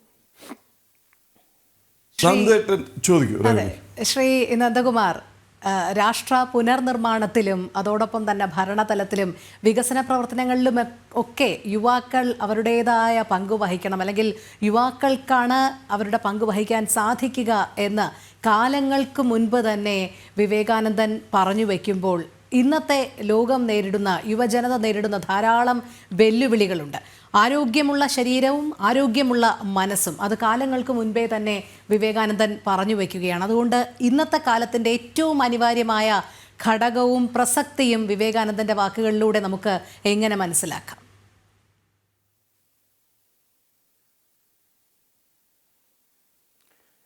സ്വാമി വിവേകാനന്ദൻ മുഴുവൻ ലോകത്തോടും വിശേഷിച്ച് യുവാക്കളോടും പറഞ്ഞ ആ വസ്തുത, ഞാൻ നേരത്തെ സൂചിപ്പിച്ച ആ വസ്തുത, കരുത്തുള്ള ഒരു ശരീരത്തിലെ കരുത്തുള്ള മനസ്സുണ്ടാവുകയുള്ളൂ. ചുറ്റുപാടും കാണുന്ന ഇരുട്ടിൻ്റെയും പ്രശ്നങ്ങളുടെയും വൈഷമ്യങ്ങളുടെയും നൈരാശ്യത്തിൻ്റെയും ഒക്കെ കാരണം സ്വയം ദുർബലരായി പോകുന്നതാണ്. ആ ദൗർബല്യം ആരംഭിക്കുന്നത് ശാരീരിക ദൗർബല്യത്തോടു കൂടി തന്നെയാണ്. സ്വാമി വിവേകാനന്ദൻ ചെറുപ്പകാലം മുതലേ തന്നെ ആ കരുത്തിൻ്റെ, ശക്തിയുടെ ഉപാസകനായിരുന്നു. ശക്തിയുടെ ഉപാസകൻ എന്ന നിലയിൽ എപ്പോഴും അദ്ദേഹം കൊടുത്തിരുന്ന സന്ദേശം, നമ്മൾ എല്ലാ തരത്തിലും ശക്തിയോടുകൂടി മുന്നോട്ട് പോകാൻ കഴിയണം. മനസ്സിൻ്റെ പ്രഫുല്ലാവസ്ഥ, മനസ്സിൻ്റെ ചൈതന്യം, അത് ശരീരത്തിൻ്റെ കരുത്തിനെ ആശ്രയിച്ചിരിക്കുന്നു. ഇതിനെക്കുറിച്ച് അദ്ദേഹം പറഞ്ഞ ആ വസ്തുതയെ മുന്നിൽ വെച്ചുകൊണ്ടാണ് ഈ ഭാരതത്തിൻ്റെ നവോത്ഥാന പ്രസ്ഥാനങ്ങളൊക്കെയും ശക്തിയുടെ ഉപാസകരായി മാറിയത്. ആ കാലഘട്ടം, അദ്ദേഹം ഈ ഉദ്ബോധനങ്ങൾ നടത്തുന്ന ആ കാലഘട്ടം സ്വാതന്ത്ര്യ സമരത്തിൻ്റെ കാലഘട്ടമായിരുന്നു, അല്ലെങ്കിൽ ബ്രിട്ടീഷ് ആധിപത്യം നമ്മുടെ നാട്ടിൽ നിലനിൽക്കുന്ന കാലഘട്ടമായിരുന്നു. ഈ പ്രേരണ, സ്വാമി വിവേകാനന്ദൻ്റെ അത്യുജ്വലമായ പ്രേരണ സ്വാതന്ത്ര്യ സമര പ്രസ്ഥാനങ്ങളൊക്കെയും ഉൾക്കൊള്ളുന്നതും നമുക്ക് കാണാം. അതുകൊണ്ടാണ് വിപ്ലവ പ്രസ്ഥാനങ്ങൾ തുടങ്ങി മിതവാദികൾ വരെ ഒരുപോലെ സ്വാമി വിവേകാനന്ദനിൽ പ്രേരണ ഉൾക്കൊള്ളുകയും പ്രേരണ കണ്ടെത്തുകയും മുന്നോട്ട് പോവുകയും ചെയ്തു. ഈ ശക്തിയുടെ ഉപാസകൻ കേവലം ശാരീരിക ശക്തിയിൽ മാത്രമല്ല, അതിനപ്പുറത്തേക്ക് കടന്ന് മനസ്സിൻ്റെയും ബുദ്ധിയുടെയും ആത്മാവിൻ്റെയും ശക്തിയുടെ തലങ്ങളിലേക്ക് നമ്മുടെ ശ്രദ്ധയെ വ്യാപിപ്പിച്ചു, വീണ്ടും തിരികെ കൊണ്ടുവന്നു. ആ ഔപനിഷദിക ഉക്തി, ഉപനിഷത്തിലും മറ്റും പറയുന്ന ആ സന്ദേശം ആധുനിക കാലത്ത് സ്വാമി വിവേകാനന്ദൻ ജനങ്ങളിലേക്ക് എത്തിച്ചു. അതുകൊണ്ടാണ് അദ്ദേഹം പറഞ്ഞത്, ശാരീരിക ശേഷി, മനസ്സിൻ്റെ ശക്തി, ബുദ്ധിയുടെ സൂക്ഷ്മത, ആത്മാവിൻ്റെ ഉയർന്ന അവസ്ഥ, ഈ നാലിനും വേണ്ടിയിട്ടുള്ള യോഗ ഉപദേശങ്ങൾ അദ്ദേഹം നൽകുകയുണ്ടായി. അതുതന്നെയാണ് ഇന്നത്തെ കാലത്തും ഏറ്റവും പ്രസക്തമായിട്ടുള്ള സന്ദേശം. ശ്രീ ജെ നന്ദകുമാർ, വളരെ വ്യത്യസ്തരായിരുന്നു സ്വാമി വിവേകാനന്ദൻ എന്നുള്ളതിൻ്റെ ഏറ്റവും വലിയ ഉദാഹരണം ഒരുപക്ഷെ ഇന്നത്തെ തലമുറയ്ക്ക് പറഞ്ഞു കൊടുക്കേണ്ട ഒന്ന്, അദ്ദേഹവും അദ്ദേഹത്തിൻ്റെ ഗുരുവും തമ്മിലുള്ള ബന്ധത്തിനൊരു പ്രത്യേകത. ഗുരു പറയുന്നത്, അല്ലെങ്കിൽ ഇന്നത്തെ പറയുന്നത്, മുകളിൽ നിന്നൊരാൾ പറയുന്നത്, അത് പഞ്ചപുച്ഛം അടക്കി അങ്ങ് സ്വീകരിക്കുക, അനുസരിക്കുക എന്നതിനപ്പുറത്തേക്ക് അദ്ദേഹം പോയി ചോദിക്കുന്നു, ദൈവം ദൈവം എന്ന് അങ്ങ് പറയുന്നു. ഗുരു, എവിടെയാണ് ദൈവം? എന്താണ് തെളിവ്? ഈ ചോദ്യം ചെയ്യാനുള്ളൊരു മനസ്സ് ആർജവത്തോടുകൂടി, ഗുരുത്വദോഷം ഇല്ലാതെ, ഗുരുവിനെ അപമാനിക്കാതെ, തികഞ്ഞ ബഹുമാനത്തോടു കൂടി എന്താണ് തെളിവ് എന്ന് ചോദിക്കാൻ കാണിക്കുന്ന ആ ഒരു ആർജവം, അതും നമുക്ക് ഊർജം പകരേണ്ടതല്ലേ?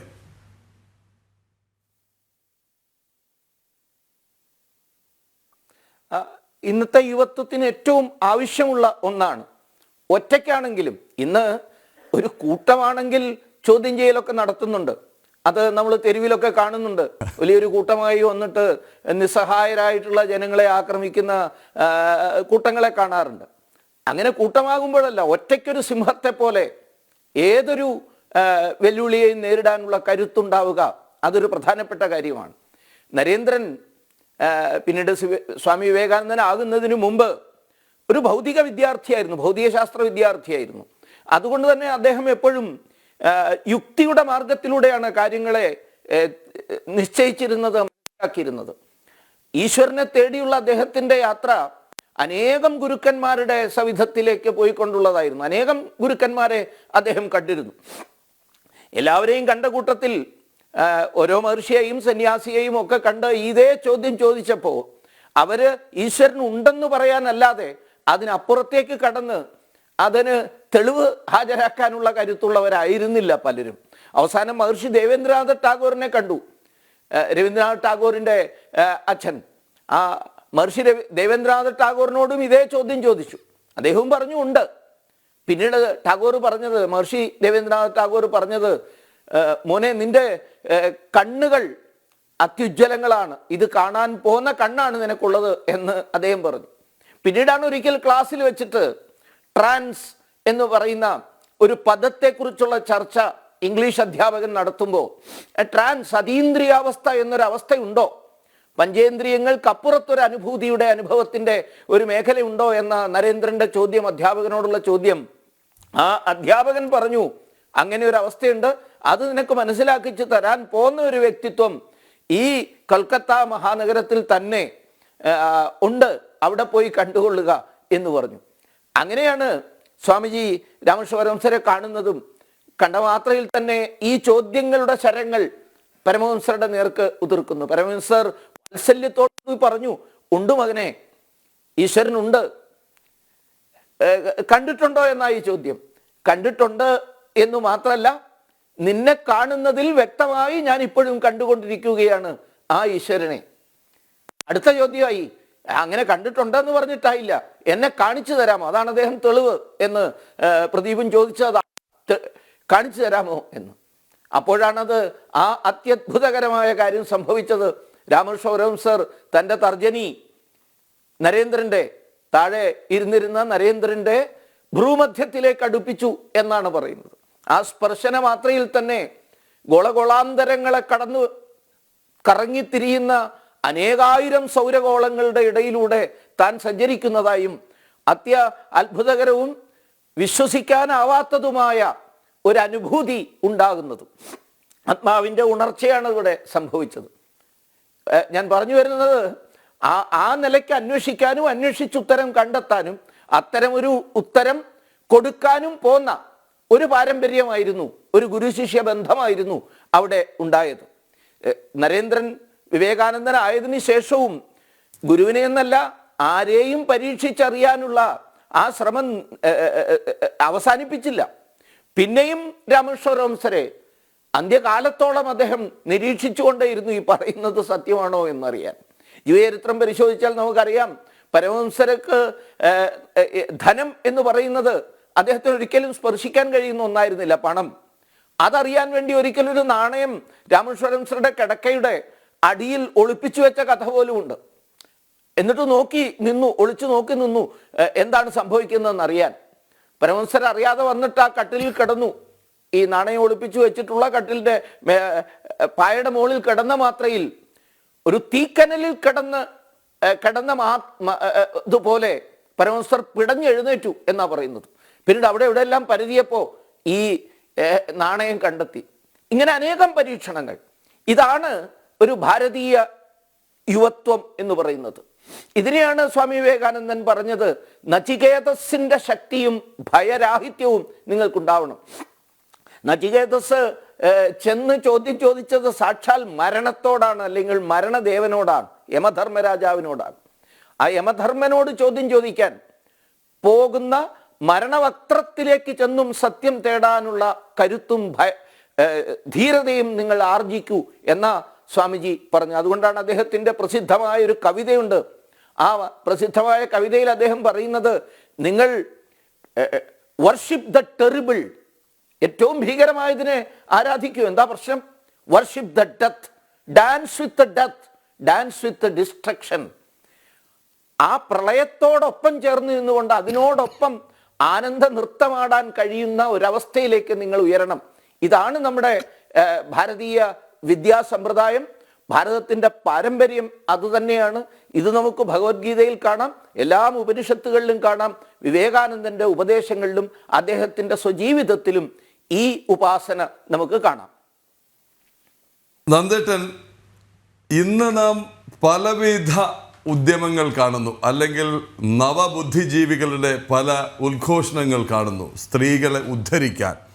അദ്ദേഹത്തോട് ഇതുപോലൊരു ചോദ്യം ചോദിച്ചിരുന്നു. അന്നത്തെ ഒരു നവഭാരത ബുദ്ധിജീവി ചെന്ന് ചോദിച്ചു, എനിക്ക് സ്ത്രീകളെ ഉദ്ധരിക്കണം, നവോത്ഥാനത്തിലേക്ക് നയിക്കണം, എന്താണ് ഞാൻ ചെയ്യേണ്ടതെന്ന് പറഞ്ഞു.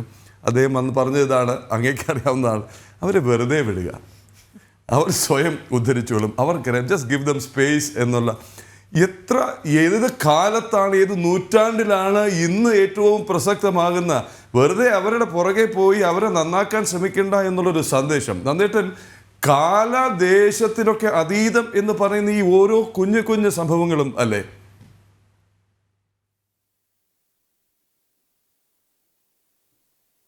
ഇത് സത്യമാണ് ഈ പറഞ്ഞത്.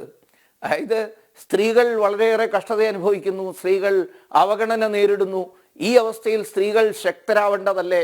അവരെ ശാക്തീകരിക്കാൻ നമുക്ക് എന്തെങ്കിലും ചെയ്യേണ്ടതില്ലേ? അങ്ങയുടെ ഉപദേശം പ്രതീക്ഷിക്കുന്നു എന്ന് പറഞ്ഞ ആ മാന്യനോട് അദ്ദേഹം പറഞ്ഞു, it is none of your business എന്നാണ്. ഇത് നിന്റെ ജോലിയല്ല, അത് അവർ ചെയ്തോളൂ, അവർക്കതിനുള്ള ശക്തിയുണ്ട്. നിങ്ങൾ പുരുഷന്മാരുടെ ജോലിയല്ല അത്. അതിനപ്പുറത്തേക്ക് കടന്ന് പലപ്പോഴും അദ്ദേഹം പറഞ്ഞിട്ടുള്ളത്, ഭാരതത്തിന്റെ പാരമ്പര്യം തന്നെ ഒരു മാതൃകേന്ദ്രിതമായ സമൂഹമാണ് എന്നതാണ്.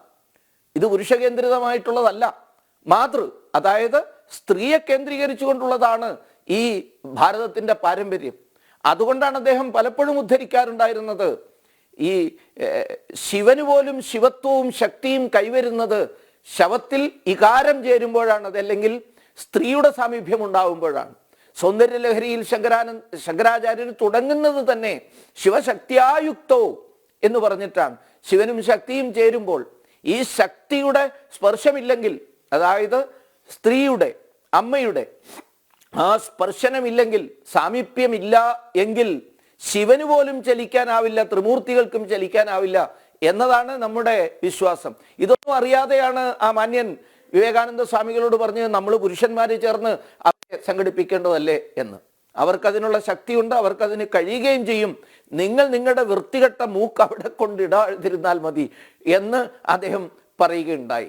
ഇത് ഭാരതത്തിൻ്റെ ആ മഹത്തരമായ സങ്കല്പത്തെ കൂടിയാണ് സ്വാമി വിവേകാനന്ദൻ ഉയർത്തിപ്പിടിക്കുന്നത്. അത്തരം ശക്തമായ മറുപടിയിലൂടെ ഒരു തരത്തിൽ ഭാരതീയ പുരുഷ വർഗത്തെ കൂടി അദ്ദേഹം ഉണർത്തുകയാണ് ചെയ്തത്. സ്ത്രീകളുടെ ശക്തിയെക്കുറിച്ചും ഭാരതത്തിൻ്റെ ദർശനങ്ങളിൽ സ്ത്രീകൾക്ക് നൽകുന്ന പ്രാധാന്യത്തെ കൂടി പറഞ്ഞു കൊടുക്കുകയാണ് അത് അദ്ദേഹം ചെയ്തത്.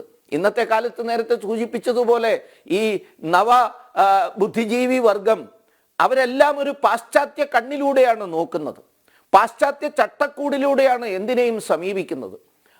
അവിടെ എല്ലാ കാലത്തും പുരുഷ മേധാവിത്വമായിരുന്നു. സ്ത്രീക്ക് ആത്മാവുണ്ടെന്ന് പോലും സമ്മതിക്കാൻ എത്രയോ കാലമെടുത്തു പാശ്ചാത്യ സമൂഹം. പുരോഗമിച്ച ഏറ്റവും ഉന്നതമെന്ന് സ്വയം അഭിമാനിക്കുന്ന പാശ്ചാത്യ സമൂഹം സ്ത്രീകൾക്ക് ആത്മാവുണ്ടെന്ന് സമ്മതിക്കാൻ എത്രയെത്ര ചർച്ചകൾ നടത്തേണ്ടി വന്നു. വോട്ടവകാശം പുരുഷന്മാർക്ക് മാത്രമായിരുന്ന ഒരു നാടാണ് അത്. പക്ഷേ നമുക്കറിയാം, ഇവിടെ ഭാരതത്തിന് സ്വാതന്ത്ര്യം കിട്ടിയ മാത്രയിൽ ഒരു സ്ത്രീക്കും സമരം ചെയ്യേണ്ടി വന്നിട്ടില്ല ഞങ്ങൾക്ക് വോട്ടവകാശം വേണമെന്ന്. കാരണം നമ്മുടെ രക്തത്തിൽ ആ സ്ത്രീ പുരുഷ സമത്വം, അല്ലെങ്കിൽ പുരുഷനിലും ഒരല്പം കൂടി ഉയർന്ന സ്ഥാനം സ്ത്രീകൾക്കുള്ള ഒരു പാരമ്പര്യം, ഇത് വേദത്തിലും ഒക്കെ കാണാമല്ലോ. ഇത് വിവേകാനന്ദൻ എപ്പോഴും പറയാറുണ്ടായിരുന്നു. സ്ത്രീയെ കുറിച്ചുള്ള മഹിളകളെക്കുറിച്ചുള്ള അദ്ദേഹത്തിൻ്റെ പ്രഭാഷണങ്ങളിലൊക്കെയും ഈ വസ്തുത ഉയർന്നു നിൽക്കുന്നത് കാണാം. ഇത് ഭാരതത്തിൻ്റെ പാരമ്പര്യം, അതിനെ കൃത്യമായി ഓർമ്മപ്പെടുത്തുകയും ശക്തിപ്പെടുത്തുകയും ആധുനിക കാലത്തിന് ഗുണകരവും മനസ്സിലാക്കാൻ ഉതകുന്നതുമായ ഭാഷയിൽ സ്വാമി വിവേകാനന്ദൻ അവതരിപ്പിച്ചു എന്നതാണ് മഹത്വം. അതെ, ശ്രീ ജയനന്ദകുമാർ, താങ്കൾ തന്നെ പറഞ്ഞതുപോലെ ആശയസമ്പുഷ്ടമായ പ്രസംഗങ്ങൾ, അതോടൊപ്പം ഭയരഹിതമായ പ്രബോധനങ്ങൾ, ഇതൊക്കെ കൊണ്ടാണ് സ്വാമി വിവേകാനന്ദൻ യുവജനതയുടെ മനസ്സിനെ കീഴടക്കിയത്, ഭാരതത്തെ ഒന്നാകെ കീഴടക്കിയത്. അദ്ദേഹം അതിലുപരി ഏറ്റവും കൂടുതൽ മൂല്യം നൽകിയത് വിദ്യാഭ്യാസത്തിനായിരുന്നു. എല്ലാവർക്കും വിദ്യാഭ്യാസം നൽകുക, എല്ലാവരും വിദ്യാഭ്യാസം ആർജിക്കുക, അതോടുകൂടി ഒരു സമൂഹത്തിന് ഏതു രീതിയിലുള്ള പരിവർത്തനം ഉണ്ടാകും എന്നുള്ളതും അദ്ദേഹത്തിൻ്റെ വിഭാവനം തന്നെയായിരുന്നു. എങ്ങനെയാണ് അദ്ദേഹം വിദ്യാഭ്യാസത്തിലൂടെ ഒരു സമൂഹത്തിൻ്റെ മാറ്റം ആഗ്രഹിച്ചത്? നന്മ തിന്മകൾ തിരിച്ചറിയാൻ ഉതകുന്ന ഒരു മനസ്സിനെ പ്രാപ്തമാക്കുക എന്നത് തന്നെയായിരുന്നു സ്വാമി വിവേകാനന്ദൻ്റെ ലക്ഷ്യം.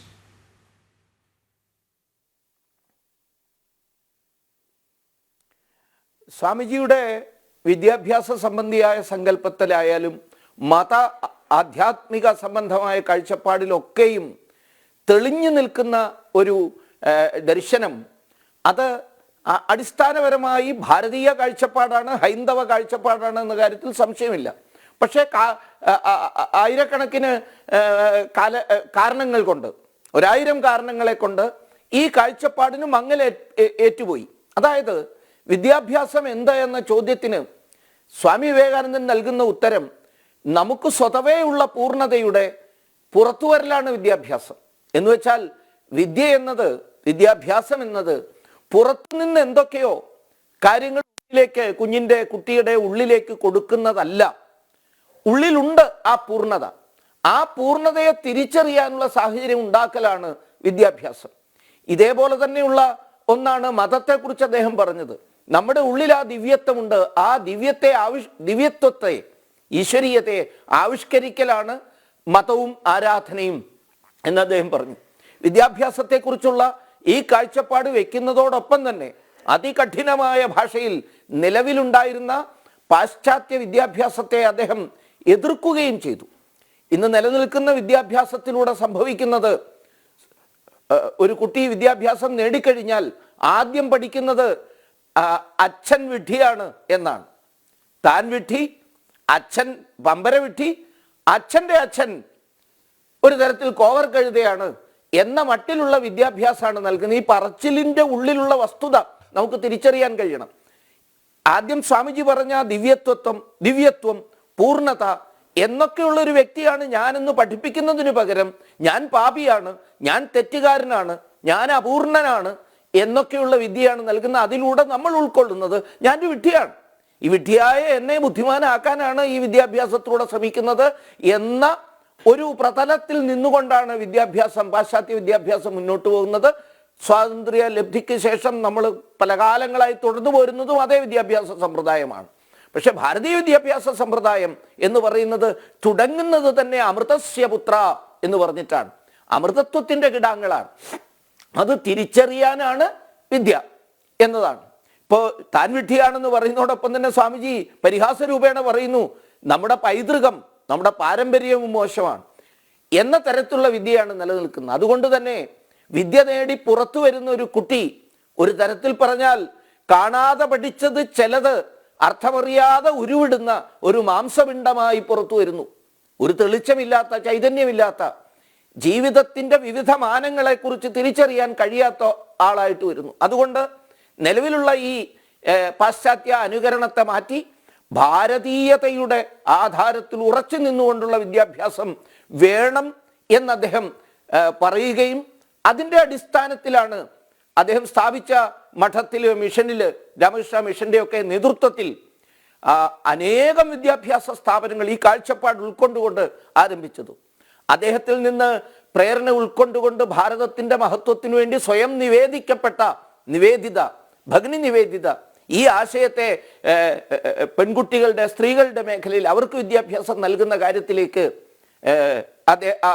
ആ അമ്മയും വഴിതിരിച്ചു വിട്ടു. ഇതേപോലെ തന്നെ മുഴുവൻ ഭാരതത്തിലും വിദ്യാഭ്യാസ പ്രസ്ഥാനങ്ങൾക്ക്, നവീനങ്ങളായ വിദ്യാഭ്യാസ പ്രസ്ഥാനങ്ങൾക്ക് ഇത് പ്രേരണ നൽകി.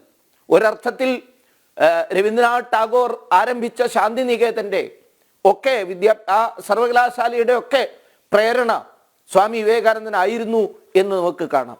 അങ്ങനെ ഒരു നവോത്ഥാനം, വിദ്യാഭ്യാസ രംഗത്തുള്ളൊരു നവോത്ഥാനത്തിന് പോലും സ്വാമിജിയുടെ ഈ കാഴ്ചപ്പാടുകൾ, അദ്ദേഹത്തിൻ്റെ ധീരമായ നിലപാടുകൾ, അദ്ദേഹത്തിൻ്റെ സുസ്പഷ്ടമായ വാണികൾ സഹായകരമായി എന്നതാണ് സത്യം. ശ്രീ ജെ നന്ദകുമാർ, അങ്ങ് വിദ്യാഭ്യാസത്തെക്കുറിച്ചുള്ള സ്വാമിജിയുടെ ഒരു നിലപാടിലേക്കുള്ള ചോദ്യത്തിൽ നിന്ന് ഇപ്പോൾ അങ്ങ് കൊണ്ടെത്തിച്ചിരിക്കുന്നത് ഡീകോളനൈസേഷൻ എന്നുള്ള യാഥാർത്ഥ്യത്തിലേക്കാണ്. ബ്രിട്ടീഷുകാർ എന്തോ ഒരു വലിയ സൗജന്യം ചെയ്യുന്നത് പോലെ യൂണിയൻ ജാക്ക് താഴ്ത്തിയിട്ട് ത്രിവർണ്ണ പതാക ഉയർത്തിക്കൊള്ളൂ എന്ന് പറഞ്ഞിവിടെ വിടുമ്പോൾ ഭാരതത്തെ സ്വതന്ത്രമാക്കാനും ശക്തമാക്കാനുമുള്ള വാതിലുകൾ തുറന്നിടുകയല്ല ചെയ്തത്. മറിച്ച് അവരുടെ ഫിസിക്കൽ പ്രസൻസ് മാത്രം മാറ്റിയിട്ട് വിദ്യാഭ്യാസം, സംസ്കാരം, ഭാഷ, വേഷം, ഭക്ഷണം, നീതിന്യായ വ്യവസ്ഥയിൽ അടക്കം ആ അടിമത്തത്തിൽ തളച്ചിട്ടിട്ടാണ് പോയത്. അവിടെ നിന്ന് നാം ഇന്ന് ഉണർന്ന് മോചിതരാകാനുള്ള ഇന്നും പൂർണ്ണമായിട്ടില്ല. അതിൻ്റെ തുടക്കത്തിൻ്റെ പ്രതീകം കൂടിയല്ലേ സ്വാമി വിവേകാനന്ദ ജയന്തിയും അദ്ദേഹത്തിൻ്റെ ഓർമ്മകളും?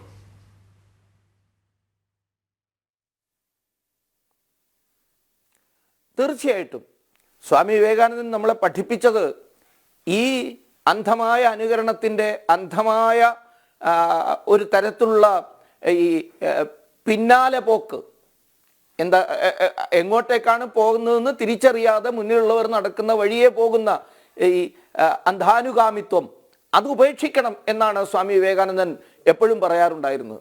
അതൊരർത്ഥത്തിൽ ഡീകോളനൈസേഷന് വേണ്ടിയിട്ടുള്ള ആഹ്വാനം മാത്രമല്ല, ഡീകോളനൈസ്ഡ് മൈൻഡ്സിനെ ഭാരതീയ ശിക്ഷാ പദ്ധതി വിദ്യാഭ്യാസം കൊണ്ട് നിറയ്ക്കുക എന്നതുകൂടിയായിരുന്നു. ജ്ഞാന പാരമ്പര്യം, ഭാരതത്തിൻ്റെതായ ഒരു ജ്ഞാന പാരമ്പര്യമുണ്ട്, അതുകൊണ്ട് നിറയ്ക്കണം. അതിൻ്റെ കാരണം സ്വാമിജി തൻ്റെ പ്രസംഗങ്ങളിലൂടെ ഒക്കെ പലപ്പോഴും പറയാറുണ്ടായിരുന്നത് ഈ പാശ്ചാത്യ സ്വാധീനത്തെ ഒഴിവാക്കുക മാത്രമല്ല, ഒഴിവാക്കൽ എന്ന് പറയുന്നത് ഒരു ഒരു പകുതി കാര്യമേ ആകുന്നുള്ളൂ. അത് പൂർണ്ണമാക്കണം, ആ വാചകം പൂർണ്ണമാക്കണം. പൂർണ്ണമാക്കണമെങ്കിൽ എന്ത് വേണം? ആ ശൂന്യതയിൽ, പാശ്ചാത്യ സ്വാധീനത്തെ ഒഴിവാക്കുന്നത് കൊണ്ട് ഉണ്ടാകുന്ന ശൂന്യതയിലേക്ക് സത്യമായതിനെ, കൃത്യമായതിനെ, അതായത് ഭാരതീയ ജ്ഞാനത്തെ നിറയ്ക്കുക കൂടി വേണം. ഇതായിരുന്നു സ്വാമിജിയുടെ ഉപദേശം. പക്ഷെ നമ്മൾ ഇപ്പോഴും ആ ഡീകോളനൈസേഷൻ പ്രക്രിയ പൂർത്തീകരിച്ചിട്ടില്ല എന്നതാണ് വസ്തുത. പ്രദീപ് സൂചിപ്പിച്ചത് സത്യമാണ്. എല്ലാ മേഖലകളിലും ഇപ്പോഴും പാശ്ചാത്യൻ തന്നെ, അല്ലെങ്കിൽ നമുക്കന്യമായ ചില ചിന്താരീതികൾ തന്നെയാണ് നമ്മളെ നയിച്ചുകൊണ്ടിരിക്കുന്നത്. അത് നമ്മുടെ നീതിന്യായ വ്യവസ്ഥയിലായാലും, വിദ്യാഭ്യാസ സമ്പ്രദായത്തിലായാലും, ആസൂത്രണത്തിലായാലും, വ്യവസായത്തിലായാലും, കൃഷിയിലായാലും എല്ലായിടത്തും അത് തുടരുകയാണ്. അതിനെ ഒഴിവാക്കണം. ഇതുകൂടി മുന്നിൽ കണ്ടുകൊണ്ടാണ് 2-3 വർഷം മുമ്പ് ചെങ്കോട്ടയിൽ നിന്നുള്ള തൻ്റെ പ്രസംഗത്തിൽ ആദരണീയനായ പ്രധാനമന്ത്രി പറഞ്ഞത്, we have to erase the last traces of servitude. അടിമത്തത്തിൻ്റെ അവശേഷിക്കുന്ന അവസാന കണികകൾ കൂടി നമ്മൾ നമ്മുടെ മനസ്സിൽ നിന്ന് തൂത്തെറിയണം. അദ്ദേഹം പറഞ്ഞ 5 പ്രതിജ്ഞകൾ, അതിൽ രണ്ടാമത്തെ പ്രതിജ്ഞ അതാണ്. ആധുനിക നരേന്ദ്രൻ നമ്മുടെ മുമ്പിൽ തന്ന ആ പ്രതിജ്ഞകളിൽ രണ്ടാമത്തെ അതാണ്. ഈ മനസ്സിൽ ഇപ്പോഴും അവശേഷിക്കുന്ന ഈ അടിമത്തത്തിൻ്റെ ശേഷിപ്പുകൾ ഒഴിവാക്കണം, തുടച്ചെറിയണം എന്നത്. അതിൻ്റെ സ്ഥാനത്ത് ഭാരതീയ ജ്ഞാന പാരമ്പര്യത്തെ പ്രതിഷ്ഠിക്കുക കൂടി വേണം. അതിനുള്ള പരിശ്രമം കൂടി നാം ചെയ്യണം എന്ന് തുടർച്ചയായി ആഹ്വാനം ചെയ്തിരുന്നു സ്വാമി വിവേകാനന്ദൻ. അദ്ദേഹത്തിൻ്റെ 1897 മടങ്ങി വന്നതിന് ശേഷമുള്ള പ്രസംഗങ്ങളിൽ, കൊളംബോ മുതൽ അൽമോറ വരെ എന്ന പേരിൽ പ്രസിദ്ധം ചെയ്തിട്ടുള്ള പുസ്തകങ്ങൾ വായിച്ചാൽ നമുക്ക് ഈ ആഹ്വാനം കൃത്യമായി കാണാം. ആ ഒരു വിഷണറി ആയിട്ടുള്ള സ്വാമി വിവേകാനന്ദൻ വരും കാലങ്ങളിൽ എന്ത് സംഭവിക്കാൻ പോകുന്നു എന്ന് തിരിച്ചറിഞ്ഞുകൊണ്ട് അദ്ദേഹം പറഞ്ഞിരുന്നു ഈ വസ്തുത. ആവർത്തിച്ച് നമ്മൾ ഈ ഭാരതീയ ജ്ഞാനത്തിൻ്റെ മഹത്വത്തെ തിരിച്ചറിയുകയും അതിൻ്റെ പോരായ്മകളെ ഒഴിവാക്കിക്കൊണ്ട് ആധുനിക കാലത്ത് എങ്ങനെയാണ് അതിനെ പുനരവതരിപ്പിക്കേണ്ടത്, പുനഃസ്വാംശീകരിക്കേണ്ടത് എന്ന് നമ്മൾ ഓരോരുത്തരും ചിന്തിച്ചു മുന്നോട്ട് പോകണം എന്നതായിരുന്നു സ്വാമി വിവേകാനന്ദൻ്റെ തുടർച്ചയായ ഉപദേശം. ശ്രീ ജെ നന്ദകുമാർ, അങ്ങ് ആധുനിക നരേന്ദ്രനെ കുറിച്ച് പറഞ്ഞപ്പോൾ അന്നത്തെ നരേന്ദ്രൻ ആവശ്യപ്പെട്ട ഒരു കാര്യമുണ്ടായിരുന്നു. ഗിവ് മീ 100 കമ്മിറ്റഡ് യങ്സ്റ്റേഴ്സ്, 100 അർപ്പണബോധമുള്ള യുവാക്കളെ തരൂ. ഈ രാജ്യത്തിൻ്റെ മുഖഭാവം, മുഖഛായ ഞാൻ മാറ്റി കാണിച്ചു തരാമെന്ന്. അന്നത്തെ നരേന്ദ്രന് ലഭിക്കാതിരുന്ന ആ അർപ്പണബോധമുള്ള 100-ന് പകരം ലക്ഷക്കണക്കിന് അർപ്പണബോധമുള്ള യുവാക്കളെ ഇന്നത്തെ നരേന്ദ്രന് ലഭിച്ചെങ്കിൽ അദ്ദേഹം ഭാരതത്തിൻ്റെ പുരോഗതിയുടെ, ഉയർച്ചയുടെ, വളർച്ചയുടെ പ്രതീകമായി ഇന്ന് നിൽക്കുന്നുവെങ്കിൽ ആ ഒരു ഭാഗ്യം കിട്ടിയില്ലേ? അതല്ലേ ഇന്ന് വിത്തെടുത്ത് കുത്തുക എന്നുള്ളതാണ് ഒരു പക്ഷേ ഒരു കുടുംബത്തിലെ ഏറ്റവും ദാരിദ്ര്യത്തിൻ്റെയും ദുരിതത്തിൻ്റെയും അവസ്ഥ. ആ അവസ്ഥയിൽ നിന്ന് ഭാരതത്തിൻ്റെ സാമ്പത്തിക നില, സമ്പദ്ഘടന ഇന്ന് എത്ര ട്രില്യൺ എക്കോണമി ആകണമെന്ന് നാം തീരുമാനിച്ചു കൊണ്ടിരിക്കുന്ന അവസ്ഥയിലേക്ക് എത്തിയെങ്കിൽ ആ ഭാഗ്യം ആധുനിക നരേന്ദ്രനും ഇന്നത്തെ ഭാരതത്തിനും ലഭിച്ചു എന്ന് വ്യാഖ്യാനിക്കാമോ ശ്രീ നന്ദകുമാർ?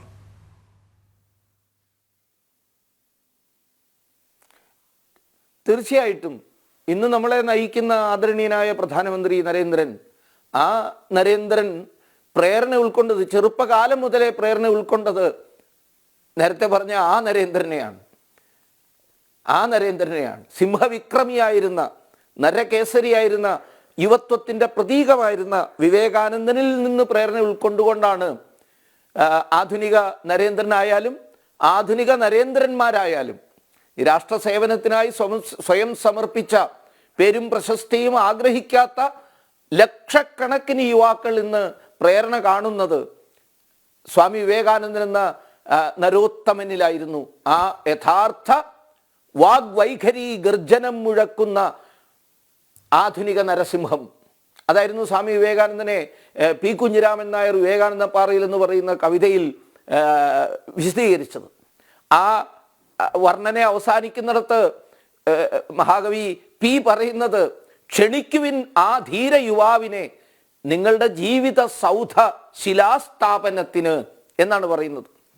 ഓരോ യുവാവും സ്വാമി വിവേകാനന്ദനെ ക്ഷണിക്കുക, ആ ധീര യുവാവിനെ ക്ഷണിക്കുക, വാഗ്വൈഖരി ഗർജനം മുഴക്കുന്ന നരസിംഹത്തെ ക്ഷണിക്കുക നമ്മുടെ ജീവിത സൗധത്തിൻ്റെ ശിലാസ്ഥാപനത്തിന്. അങ്ങനെയുള്ള ആയിരങ്ങൾ, പതിനായിരങ്ങൾ, ലക്ഷങ്ങൾ തയ്യാറെടുത്തു വരികയാണ്. അതിനെ മുന്നിൽ കണ്ടുകൊണ്ടാണ് ഭാരതത്തിൻ്റെ നേതൃത്വത്തിലേക്ക് ഉയരാൻ പോകുന്ന 1 ലക്ഷം യുവാക്കളെ, അന്ന് സ്വാമി വിവേകാനന്ദൻ പറഞ്ഞത് 100 യുവാക്കളെ തരൂ എന്നായിരുന്നു. ഇന്ന് നമ്മുടെ പ്രധാനമന്ത്രി ഭാരതത്തിലെ യുവാക്കളോട് പറയുന്നത്, നിങ്ങളിൽ നിന്ന് 1 ലക്ഷം പേരെ എനിക്ക് വേണം. വിദ്യാഭ്യാസ മേഖലയിലായാലും കലയുടെയും സാഹിത്യത്തിൻ്റെയും വ്യവസായത്തിൻ്റെയും കൃഷിയുടെയും ഇനി രാഷ്ട്രീയത്തിൻ്റെയും മേഖലയിൽ നേതൃത്വം കൊടുക്കാൻ പോകുന്ന വിവേകാനന്ദ സദൃശന്മാരായ 1 ലക്ഷം ആളുകളെ വേണം. അത് നമ്മുടെ ഭാരതത്തിന് വേണ്ടി മാത്രമല്ല, ലോകത്തിന് വേണ്ടിയിട്ടാണ് ഞാൻ ആവശ്യപ്പെടുന്നത് എന്ന് പറഞ്ഞൊരു പ്രക്രിയ ആരംഭിച്ചിരിക്കുകയാണ്. അതനുസരിച്ച് അനേകം പരീക്ഷണങ്ങൾ, പരീക്ഷകൾ, പ്രസന്റേഷനുകളൊക്കെ നടത്തി ഏതാണ്ട് 1 ലക്ഷം പേരെ കണ്ടെത്തി കഴിഞ്ഞിരിക്കുകയാണ്. അവരിൽ നിന്ന് പ്രേരണ ഉൾക്കൊണ്ടുകൊണ്ട് ഇനിയും ലക്ഷക്കണക്കിന് ആൾക്കാർ തയ്യാറാകും എന്ന കാര്യത്തിൽ സംശയമില്ല. ആ നിലയിൽ ഭാരതം മുന്നോട്ട് പോകുന്നു. ഈ അമൃതകാലത്തിൻ്റെ പുണ്യമാണത് എന്ന് നമുക്ക് മനസ്സിലാക്കാം. ഇന്ന് വിവേകാനന്ദ ജയന്തിയുടെ അന്ന് അമൃതകാലത്തിലേക്ക് പ്രവേശിച്ചിരിക്കുന്ന ഭാരതം അത്തരം ശുഭോദർക്കമായ, ആശാവഹമായ, പ്രതീക്ഷാനിർഭരമായ ഒട്ടനവധി ദൃശ്യങ്ങൾ കാണുകയാണ്. ഇന്ന് ശാസ്ത്രമേഖലയിലുള്ള ഭാരതത്തിൻ്റെ ഒരു വലിയ കുതിച്ചുചാട്ടത്തിൻ്റെ നിമിഷത്തിന് കാത്തിരിക്കുകയാണ് നമ്മൾ. സ്വാമി വിവേകാനന്ദൻ അന്നേ പറഞ്ഞിരുന്നു, ഭാരതത്തിൻ്റെ ശാസ്ത്രമേഖല പുരോഗമിക്കണം, വ്യവസായത്തിൻ്റെ മേഖല പുരോഗമിക്കണം എന്ന്. നിക്കോളാസ് ടെസ്ലയൊക്കെ ആയിട്ട് അദ്ദേഹം നടത്തിയ ആ സംഭാഷണങ്ങളിൽ ശാസ്ത്ര പുരോഗതിയെക്കുറിച്ച് പറഞ്ഞു. അവിടേക്ക് രംഗത്തേക്ക് ഇറങ്ങേണ്ട ഭാരതീയ യുവാക്കളുടെ ആവശ്യങ്ങളെക്കുറിച്ച് പറഞ്ഞു. ഇതേപോലെ തന്നെ ഇന്ന് എല്ലാ മേഖലയിലും സ്ഫടികം ചെയ്ത സ്വച്ഛ മനസ്സിൻ്റെ ഉടമസ്ഥന്മാരായ, കരുത്തിനെ ഉള്ളിൽ പേറുന്ന യുവാക്കളുടെ ആവശ്യമുണ്ട് എന്നാണ് ഇന്ന് നമ്മളെ നയിക്കുന്ന നരേന്ദ്രൻ പറയുന്നത്. ഏതെങ്കിലും രാഷ്ട്രീയ പ്രത്യയശാസ്ത്രത്തിൽ മാത്രം ബന്ധപ്പെട്ടവരെ അല്ല അദ്ദേഹം ആഹ്വാനം ചെയ്യുന്നത്, ഭാരതത്തിലെ മുഴുവൻ യുവാക്കളോടും ആഹ്വാനം ചെയ്യുകയാണ്. അതാണ് ഇന്ന് നടക്കുന്നത്. അതിൻ്റെ എല്ലാം ഒരു ആശയത്തിൻ്റെ തുടക്കം, പ്രേരണ ലഭിച്ചു തുടങ്ങിയത് സ്വാമി വിവേകാനന്ദനിൽ നിന്നാണ് എന്ന കാര്യത്തിൽ സംശയമില്ല. ഈ ദിനം നമുക്ക് സ്വയം നമ്മളെ ഓരോരുത്തരെയും അർപ്പിക്കേണ്ടതുണ്ട്. ഒരു പുനരർപ്പണത്തിൻ്റെ ദിനം കൂടിയാണ്. ഓരോരുത്തർക്കും അതിൻ്റെ ചുമതലയുണ്ട്. നമുക്ക് ഓരോരുത്തർക്കും ആധ്യാത്മികതയുടെ ആ വലിയൊരു ആണവ ബോംബായി മാറാം എന്നാണ് സ്വാമി വിവേകാനന്ദൻ പറയാറുണ്ടായിരുന്നത്. സ്വയം അദ്ദേഹത്തെക്കുറിച്ച് പറഞ്ഞ്, ഞാൻ ഈ സാധനയെല്ലാം അനുഷ്ഠിച്ച് ആധ്യാത്മികതയുടെ കരുത്താർജിച്ച് ലോകത്തിൻ്റെ മേലെ ഒരു ആധ്യാത്മികതയുടെ ഒരു സ്ഫോടക വസ്തു പോലെ പൊട്ടിച്ചിതറും. അതിൻ്റെ സ്ഫുലിംഗങ്ങൾ, പ്രകാശത്തിൻ്റെ ഊർജ്ജരേണുക്കൾ ലോകത്തിൽ മുഴുവൻ പതിക്കും. ലോകത്തെ മുഴുവൻ ആധ്യാത്മികതയിൽ ആപ്ലാവനം ചെയ്യും, മുഴുക്കും ഞാൻ. ഇതായിരുന്നു സ്വാമി വിവേകാനന്ദന്റെ സങ്കല്പം. അങ്ങനെയുള്ള യുവാക്കളുടെ സൃഷ്ടിയാണ് ആവശ്യം. അതാണ് ഇന്ന് നടന്നുകൊണ്ടിരിക്കുന്നത്. താങ്കളുടെ ചോദ്യം വളരെ ശരിയാണ്. ഇന്ന് ആ നിലയിലുള്ള ഒരു കാലത്തിലേക്ക് നാം പ്രവേശിക്കുകയാണ്. ശ്രീ നന്ദകുമാർ, എത്ര നേരം വേണമെങ്കിലും പ്രജ്ഞാപ്രവാഹം കേട്ടുകൊണ്ടിരിക്കാൻ കഴിയും. ഒറ്റ ചോദ്യം കൂടി. കാര്യം ഭാരതത്തിന്റെ വിവിധ ഇടങ്ങളിൽ സ്വാമി വിവേകാനന്ദ ജയന്തിയോടനുബന്ധിച്ചുള്ള പരിപാടികൾ നടക്കുന്നു. തലസ്ഥാനത്ത് രാഷ്ട്രീയ സ്വയംസേവക സംഘത്തിന്റെ പഥസഞ്ചലനം ആരംഭിച്ചിരിക്കുന്നു. മറ്റൊരു ഭാഗത്ത് പുഷ്പാർച്ചനയ്ക്ക് ഒരുങ്ങുന്നു. ഒരൊറ്റ ചോദ്യം കൂടി പെട്ടെന്ന്. സ്വയം വെങ്കല പ്രതിമയാകാൻ മോഹിക്കുന്ന ചിലർ തുടങ്ങി ചില നവബുദ്ധിജീവികൾ വരെ സനാതനധർമ്മത്തിന് പുത്തൻ വ്യാഖ്യാനവുമായി വരുന്ന കാലഘട്ടമായതുകൊണ്ട് ഈ ദിനത്തിൽ സ്വാമി വിവേകാനന്ദന്റെ കാഴ്ചപ്പാടിലുള്ള ആ സനാതനധർമ്മം എന്താണ്, സനാതനധർമ്മം എന്ന് ചുരുക്കി ഒന്ന് പറഞ്ഞുകൊണ്ട് നമുക്ക് മറ്റു പരിപാടികളിലേക്ക് കടക്കാം. ശ്രീ നന്ദകുമാർ.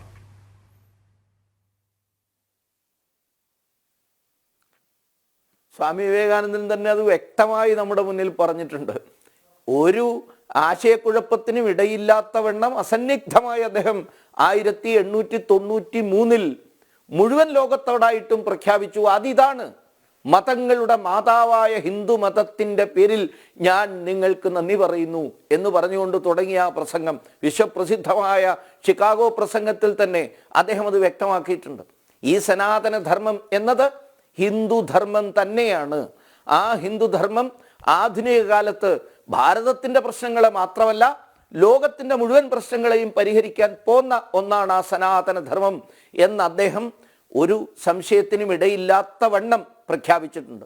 അത് തിരിച്ചറിയാൻ ഭാരതീയർ തയ്യാറാകണം എന്ന് സൂചിപ്പിച്ചുകൊണ്ടാണ് ഒരുപക്ഷെ അദ്ദേഹത്തിൻ്റെ അവസാന പൊതുപ്രസംഗമായ ലാഹോർ പ്രസംഗത്തിൽ, ലാഹോറിലെ സിഖ് സമുദായ അംഗങ്ങൾ തിങ്ങിക്കൂടിയ സഭയിൽ അദ്ദേഹം ഗുരുഗോവിന്ദ സിംഹനെ അനുസ്മരിച്ചുകൊണ്ട് നടത്തിയൊരു പ്രസംഗമുണ്ട്. ആ പ്രസംഗത്തിന് കൊടുത്തിട്ടുള്ളൊരു ചെറിയ തലക്കെട്ട് then and then alone you are a Hindu എന്നതാണ്. അത് തുടങ്ങുന്നത് തന്നെ ഇങ്ങനെയാണ്. തീയുണ്ടകളപ്പോന്ന ആ വാക്കുകൾ അത് പറയുന്നത് then and then alone you are a Hindu when the very name sends through you a galvanic shock of strength. Hindu എന്ന നാമം കേൾക്കുന്ന മാത്രയിൽ ശിരാപടലങ്ങളിലൂടെ ഒരാലക്തിക ആഘാതം കടന്നു പോകുന്നുണ്ടെങ്കിൽ മാത്രമേ, കരുത്തിൻ്റെ ആലക്തിക ആഘാതം, ഒരു ഇലക്ട്രിക് ഷോക്ക് കടന്നു പോകുന്നെങ്കിൽ മാത്രമേ then alone you are a Hindu. അതിനോടൊപ്പം തന്നെ അദ്ദേഹം പറയുന്നു, അശരണരായ ദീനതയെ അനുഭവിക്കുന്ന ഭാരതത്തിലെ ഹിന്ദുക്കളെ കാണുമ്പോൾ സ്വസഹോദരങ്ങളാണ് വേദനിക്കുന്നത് എന്ന് തോന്നാനുള്ള വിവേകം നിങ്ങളിൽ ഉണ്ടാകുന്നെങ്കിൽ മാത്രമേ നിങ്ങളൊരു ഹിന്ദു ആകുന്നുള്ളൂ. അപ്പോൾ താനൊരു ഹിന്ദുവാണ് എന്നും ഞാൻ പ്രതിനിധാനം ചെയ്യുന്നത് മതങ്ങളുടെ മാതാവായ ഹിന്ദുധർമ്മത്തെ ആണെന്നും പറഞ്ഞ സ്വാമി വിവേകാനന്ദൻ സനാതന ധർമാനിയായി ആയിരുന്നോ ഇല്ലയോ എന്ന് ചോദിക്കുന്നവരുടെ ബുദ്ധി ഏതൊരു തലത്തിലുള്ളതാണ് എന്ന് സംശയിക്കേണ്ടിയിരിക്കുന്നു. പ്രശ്നം ഇന്ന് പലരും ആഗ്രഹിക്കുന്നത് ഈ സനാതന ധർമ്മത്തെ, ഹിന്ദുധർമ്മത്തെ തകർക്കാനാണ്. അതിനു വേണ്ടിയിട്ടാണ് ജനങ്ങളുടെ മനസ്സിൽ സനാതന ധർമ്മ സംബന്ധിയായ വിഷയങ്ങളിൽ ആശങ്ക ജനിപ്പിക്കാൻ വേണ്ടി പരിശ്രമിച്ചുകൊണ്ടിരിക്കുന്നത്. ഒരു രാഷ്ട്രീയ നേതാവ് സനാതന ധർമ്മത്തെ അവഹേളിച്ച് തമിഴ്നാട്ടിൽ നിന്നുകൊണ്ട് പറഞ്ഞു, ഇത് രോഗാവസ്ഥയാണ്. ഞാൻ വിശദീകരിക്കുന്നില്ല, നമുക്ക് ഓരോരുത്തർക്കും അറിയാം, ഇത് ഡെങ്കുവാണ്, ഇത് പ്ലേഗാണ് എന്നൊക്കെ. അത് മനസ്സിൻ്റെ വൈകൃതം ത്തെയാണ് അത് പ്രതിഫലിപ്പിച്ചത് ആ നേതാവിൻ്റെ. ഇപ്പോഴിതാ നമ്മൾ കേൾക്കുകയാണ്, ശ്രീനാരായണ ഗുരുവിനെ മുന്നിൽ നിർത്തിക്കൊണ്ട് ചില രാഷ്ട്രീയ നേതാക്കന്മാർ പറഞ്ഞു തുടങ്ങിയിരിക്കുന്നു, സനാതന ധർമ്മം അത് അതിൻ്റെ വക്താവോ പ്രയോക്താവോ ആയിരുന്നില്ല ശ്രീനാരായണ ഗുരുവെന്ന്. പിന്നെ എന്തായിരുന്നു ശ്രീനാരായണ ഗുരുദേവൻ? പിന്നെ എന്തായിരുന്നു സ്വാമി വിവേകാനന്ദൻ? പിന്നെ എന്തായിരുന്നു മഹർഷി അരവിന്ദൻ? പിന്നെ എന്തായിരുന്നു ദയാനന്ദ സരസ്വതി? വേറെന്താണ് അവരൊക്കെ നമ്മളോട് പറഞ്ഞത്? ഈ സനാതന ധർമ്മത്തിൻ്റെ മഹത്വം തന്നെയാണ്. ഇതുകൊണ്ട് തന്നെയാണ് ശ്രീനാരായണ ഗുരുദേവൻ തൻ്റെ അവസാന കാലത്തെ കൃതികളിൽ ഏറ്റവും പ്രധാനപ്പെട്ട കൃതിയായി കണക്കാക്കപ്പെടുന്ന ശ്രീനാരായണ സ്മൃതി എഴുതിയത്. ആ ശ്രീനാരായണ സ്മൃതി അഥവാ ശ്രീനാരായണ ധർമ്മം ഭാരതത്തിലെ ജനങ്ങളെ മുഴുവൻ അഭിസംബോധന ചെയ്തുകൊണ്ട് എഴുതിയ ആധുനിക കാല സ്മൃതിയാണ്. യാജ്ഞവൽക്യ സ്മൃതിയുടെ, ദേവല സ്മൃതിയുടെ, മനുസ്മൃതിയുടെ തുടർച്ചയായി ഭാരതത്തിൻ്റെ ശ്രുതി സ്മൃതി പാരമ്പര്യത്തിൻ്റെ തുടർച്ചയായിട്ടാണ് ശ്രീനാരായണ ഗുരുദേവൻ അത് എഴുതിയത്.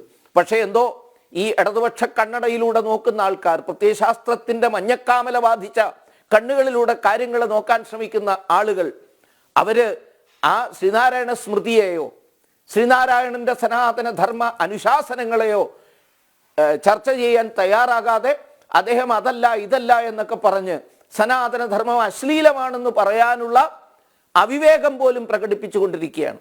ഏതായാലും ഭാരതം, ഭാരതീയർ, കേരളം, കേരളീയർ ഈ സത്യത്തെ തിരിച്ചറിഞ്ഞുകൊണ്ടിരിക്കുകയാണ്. അവർ ഈ ഭാരതത്തിൻ്റെ മഹത്വം എന്താണെന്ന് മനസ്സിലാക്കാൻ സ്വാമി വിവേകാനന്ദനിലേക്കും മഹർഷി അരവിന്ദനിലേക്കും ശ്രീനാരായണ ഗുരുദേവനിലേക്കും മഹാത്മാ അയ്യങ്കാളിയിലേക്കും ചട്ടമ്പി സ്വാമി തൃപ്പാദങ്ങളിലേക്കുമൊക്കെ തിരിഞ്ഞു പോകാൻ ഈ വിമർശനങ്ങൾ സഹായിക്കുമെങ്കിൽ ഒരർത്ഥത്തിൽ അവരോട് നന്ദി കൂടി പറയേണ്ട ഒരു സന്ദർഭമാണ്. സ്വാമി വിവേകാനന്ദൻ പ്രതിദാനം ചെയ്തത് തുടക്കം മുതൽ അവസാനം വരെ തൻ്റെ ജീവിതം കൊണ്ട് അദ്ദേഹം പരിശ്രമിച്ചത് ഈ സനാതന ധർമ്മം അഥവാ ഹിന്ദുധർമ്മത്തിൻ്റെ ഉയർച്ചയ്ക്ക് വേണ്ടിയിട്ടാണ്. അത് കേവലം ഒരു മതപരമായ ചട്ടക്കൂടിനുള്ളിൽ നിന്നുകൊണ്ടുള്ളത് മാത്രമായിരുന്നില്ല, അത് മൊത്തം സമൂഹത്തെയും ഉൾക്കൊണ്ടുകൊണ്ടുള്ള ഒരു ഭാരതത്തിൻ്റെ കുതിച്ചു മുന്നേറ്റത്തിന് സഹായകരമായൊരു ദർശനമെന്ന നിലയിലാണ് സ്വാമി വിവേകാനന്ദൻ ആ വസ്തുതകളെല്ലാം പറഞ്ഞത്. അതാണ് വരും കാലത്തേക്കുള്ള നമ്മുടെ നീക്കുവയ്പ്, വരും കാലത്തിൻ്റെ പുരോഗതിക്ക് വേണ്ടിയിട്ടുള്ള നമ്മുടെ നിക്ഷേപമാണ് അത്. ആ അനർഘമായ നിക്ഷേപത്തെ, ആ ഖനിയെ, ആ നിധിയെ തിരിച്ചറിയാൻ നമ്മൾ ഓരോരുത്തരും തയ്യാറാവണം. അല്ലാതെ ഈ കൂട്ടരൊക്കെ പറയുന്നത് പോലെ സനാതന ധർമ്മത്തെ തെറ്റായ വിധത്തിൽ ധരിക്കാൻ ശ്രമിച്ചാൽ അതൊരു പക്ഷേ മധുരമുള്ള ആ കാമ്പ് വലിച്ചെറിഞ്ഞ് തൊലി ചവച്ച് രുചിയില്ലല്ലോ എന്ന് പറയുന്നത് പോലെയാകും. ആ കാമ്പ് എന്താണ്, മധുരമുള്ള ആ കാമ്പ് എന്തെന്ന് തിരിച്ചറിയാൻ സ്വാമി വിവേകാനന്ദനിലേക്ക്, ശ്രീനാരായണ ഗുരുദേവനിലേക്ക്, ശ്രീനാരായണ ഗുരുദേവന്റെ പ്രസ്ഥാനം പോലും ശ്രീനാരായണ ധർമ്മപരിപാലന യോഗത്തിൻ്റെ പ്രാരംഭത്തിന് പോലും കാരണക്കാരനാണ് സ്വാമി വിവേകാനന്ദൻ എന്ന് ഞാനിവിടെ ആനുഷംഗികമായി പരാമർശിക്കുകയാണ്. നമുക്ക് ഓരോരുത്തർക്കും അറിയാം, ഡോക്ടർ പൽപ്പുവിലൂടെ പൽപ്പു സമീപിച്ചു വിവേകാനന്ദനെ, എന്താണ് എൻ്റെ സമുദായത്തിൻ്റെ സമുദ്ധാരണത്തിന് വേണ്ടി ചെയ്യേണ്ടത് എന്ന്. അന്ന് സ്വാമി വിവേകാനന്ദൻ ഡോക്ടർ പൽപ്പുവിനോട് പറഞ്ഞത്, നിങ്ങളുടെ സമുദായത്തിൽപ്പെട്ട ഒരു ആധ്യാത്മിക ഗുരുനാഥനെ, ഈ ധർമ്മത്തിൻ്റെ യഥാർത്ഥ വക്താവിനെ കേന്ദ്രബിന്ദുവാക്കിക്കൊണ്ട് ഒരു സാമൂഹ്യ പരിഷ്കരണ പ്രസ്ഥാനത്തിന് പ്രാരംഭം കുറിക്കൂ, നിങ്ങൾക്ക് മുന്നോട്ട് പോകാൻ കഴിയും എന്ന്. ആ ഓർമ്മ നിലനിർത്തിക്കൊണ്ടാണ് കുമാരനാശാനും വിവേകാനന്ദനെ ആരാധിച്ചിരുന്ന വ്യക്തിത്വമാണ്. അതുകൊണ്ടാണ് വിവേക എന്ന നാമം സ്വീകരിച്ചുകൊണ്ടുള്ള മാസികയും പ്രസിദ്ധീകരണവും വിവേകോദയവും ഒക്കെ ആരംഭിച്ച് മുന്നോട്ട് പോകാൻ ആ പ്രസ്ഥാനം തയ്യാറായത്. ഏതായാലും ഈ കാലഘട്ടത്തിൽ നേരത്തെ സൂചിപ്പിച്ചതുപോലെ സ്വാമി വിവേകാനന്ദൻ പ്രതിദാനം ചെയ്ത, ശ്രീനാരായണ ഗുരുദേവൻ ചൂണ്ടിക്കാണിച്ചു തന്ന ആ വേദോപനിഷത്ത് ഉക്തിയിൽ അതിനെ അടിത്തറയാക്കിക്കൊണ്ട് വളർന്ന ആ വലിയ ധർമ്മത്തെ ഉയർത്തിപ്പിടിക്കേണ്ടത് ഏറ്റവും അനിവാര്യമാണ്. ആർത്ഥികമായി, സാമ്പത്തികമായി, ഭൗതികമായി പുരോഗമിക്കുന്നതോടൊപ്പം തന്നെ അതിൻ്റെ അടിത്തറയായ ആധ്യാത്മികത കൂടി ഉണ്ടാവണം. സനാതന ധർമ്മത്തിൻ്റെ അടിത്തറയിൽ നിന്നുകൊണ്ട് നമുക്ക് ഭൗതികമായി പുരോഗമിക്കാൻ കഴിയും. അപ്പോൾ മാത്രമേ ഭാരതമായി നമുക്ക് മുന്നേറാൻ കഴിയുകയുള്ളൂ. അതാണ് ഏവരും ഇന്ന് സ്വപ്നം കാണുന്നത്, നമ്മുടെ നേതൃത്വം സ്വപ്നം കാണുന്നത്. ഋഷി മഹീശ്വരന്മാർ നമ്മുടെ മുന്നിൽ തപസ്സുപോലെ വെച്ചുപോയിട്ടുള്ളത് ആ വലിയ നിധി നിക്ഷേപത്തെയാണ്. അത് തിരിച്ചറിയാൻ നമുക്ക് കഴിയണം. വളരെയധികം നന്ദി Shri J Nandakumar. Sisters and brothers of America എന്ന് പറഞ്ഞ് അന്ന് സ്വാമി നടത്തിയ പ്രസംഗം നമുക്ക് ഒരിക്കൽ കൂടി sisters and brothers of Kerala, sisters and brothers of Bharat അവർക്കായി തുടരെ കേൾപ്പിക്കാം. അതിൽ നിന്ന് ബുദ്ധി ഉണരുമെങ്കിൽ എന്തായാലും ഭാരതീയ വിചാര കേന്ദ്രത്തിൻ്റെ സംസ്ഥാന സമ്മേളനത്തിൽ പങ്കെടുത്ത് ഇന്ന് പുലർച്ചെ മാത്രം ഡൽഹിയിലെത്തിയ അങ്ങ് രാവിലെ ജനൻ ടി വി പ്രേക്ഷകർക്കായി സമയം കണ്ടെത്തിയതിന് വളരെയധികം നന്ദി. സ്വാമി വിവേകാനന്ദൻ്റെ ദർശനങ്ങൾ നമുക്കും വഴികാട്ടിയാവട്ടെ. നമസ്തേ. തലസ്ഥാന നഗരിയിലേക്ക് രാഷ്ട്രീയ സ്വയംസേവക സംഘം വിവേകാനന്ദ ജയന്തിയോടനുബന്ധിച്ച് നടത്തുന്ന ഘോഷ് സഞ്ചലനത്തിന്റെ തത്സമയ സംപ്രേഷണത്തിലേക്ക്.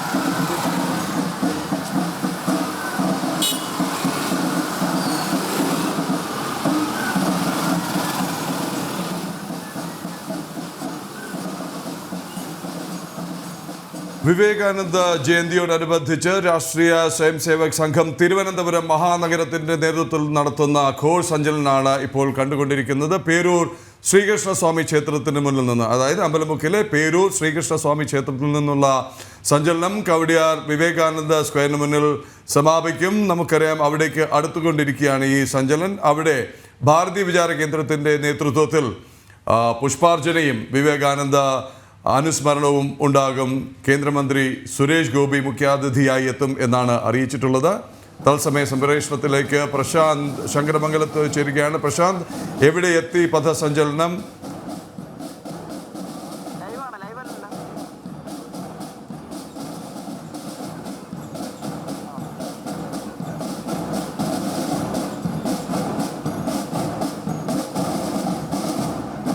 ദൃശ്യങ്ങളിൽ നമുക്ക് വ്യക്തമാകുന്നത് കവടിയാർ സ്ക്വയറിലേക്ക് അടുക്കുന്നു എന്നാണ്, അല്ലേ രോഹിണി? അതെ, പേരൂർ ശ്രീകൃഷ്ണ സ്വാമി ക്ഷേത്രത്തിൽ നിന്നും ആരംഭിച്ച് കവടിയാർ സ്ക്വയറിലേക്കുള്ള ഘോഷ് സഞ്ചലനം പുരോഗമിക്കുകയാണ്. ഇപ്പോൾ അടുത്തേക്ക് എത്തിച്ചേർന്നുകൊണ്ട് ഇരിക്കുന്നു. കവടിയാർ സ്ക്വയറിൽ വിവേകാനന്ദ പ്രതിമയ്ക്ക് മുന്നിൽ എത്തിച്ചേർന്നതിന് ശേഷം പുഷ്പാർച്ചന ഉണ്ടാകും. തുടർന്ന് വിവേകാനന്ദ അനുസ്മരണം ഉണ്ടാകും. കേന്ദ്രമന്ത്രി സുരേഷ് ഗോപി എത്തിച്ചേരും എന്നാണ് അറിയാൻ കഴിയുന്നത്.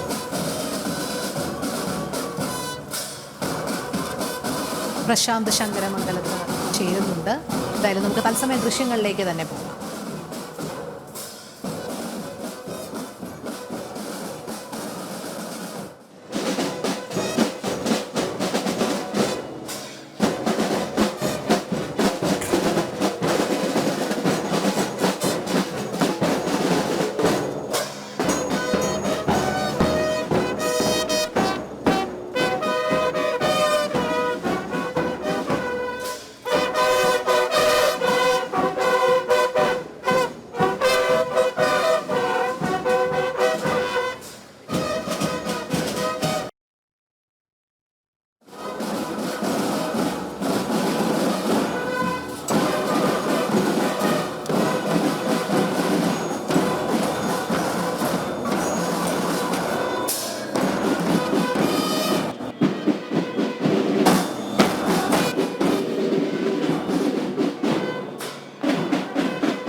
ഹലോ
ഡോക്ടർ പ്രശാന്ത് ശങ്കരമംഗലത്ത് ചേരുകയാണ്. പ്രശാന്ത്, എന്തായി കവടിയാറിലെ സ്വാമി വിവേകാനന്ദ സ്മൃതി മണ്ഡപത്തിലെ കാര്യങ്ങൾ?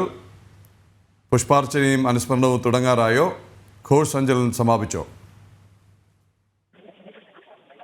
പ്രദീപ്, അല്പസമയത്തിനുള്ളിൽ പുഷ്പാർച്ചന, വിവേകാനന്ദ പ്രതിമയിൽ പുഷ്പാർച്ചന നടക്കും. പുഷ്പാർച്ചനയോടുകൂടി തന്നെ ഈ സഞ്ചലനം സമാപിക്കുകയും ചെയ്യും. വിവേകാനന്ദ ജയന്തിയോടനുബന്ധിച്ച് ദേശീയ യുവജന ദിനം ആയിട്ട് ആചരിക്കുകയാണ്. അതിന്റെ ഭാഗമായിട്ടാണ് ഈ RSS തിരുവനന്തപുരം മഹാനഗരത്തിന്റെ നേതൃത്വത്തിൽ ഈ ഘോഷ് സഞ്ചലനം നടത്തിയത്. ഘോഷ് വിഭാഗം മാത്രമാണ് ഈ സഞ്ചലനത്തിൽ പങ്കെടുത്തത്. തിരുവനന്തപുരത്ത് തന്നെ പേരൂർ ശ്രീകൃഷ്ണസ്വാമി ക്ഷേത്രത്തിന് മുന്നിൽ നിന്നാണ് സഞ്ചലനം ആരംഭിച്ചത്. തുടർന്ന് വിവേകാനന്ദ സ്ക്വയറിലേക്ക് എത്തിച്ചേരുകയായിരുന്നു. അതിനുശേഷമാണ് ഇപ്പോൾ ഈ പുഷ്പാർച്ചന അടക്കമുള്ള കാര്യങ്ങളിലേക്ക് കടക്കുന്നത്. ദേശീയ യുവജന ദിനമായി ആചരിക്കുന്നതിന്റെ ഭാഗമായിട്ടാണ് ഈ തരത്തിൽ. ശ്രീ സുരേഷ് ഗോപി, കേന്ദ്രമന്ത്രി അല്പസമയത്തിനകം അവിടെ എത്തിച്ചേരും എന്നാണ് അറിയുന്നത്. ഇപ്പോൾ കവടിയാർ വിവേകാനന്ദ സ്ക്വയറിന് മുന്നിൽ വിവേകാനന്ദ ജയന്തി ആഘോഷങ്ങളുടെ ഭാഗമായുള്ള ഒരുക്കങ്ങൾ പുരോഗമിക്കുകയാണ്. തത്സമയ ദൃശ്യങ്ങളാണ് നമ്മൾ കാണുന്നത്. ഘോഷ് സഞ്ചലനം പേരൂർ ശ്രീകൃഷ്ണസ്വാമി ക്ഷേത്രത്തിൽ നിന്നും ആരംഭിച്ച് കവടിയാർ സ്ക്വയറിൽ എത്തിച്ചേർന്നു.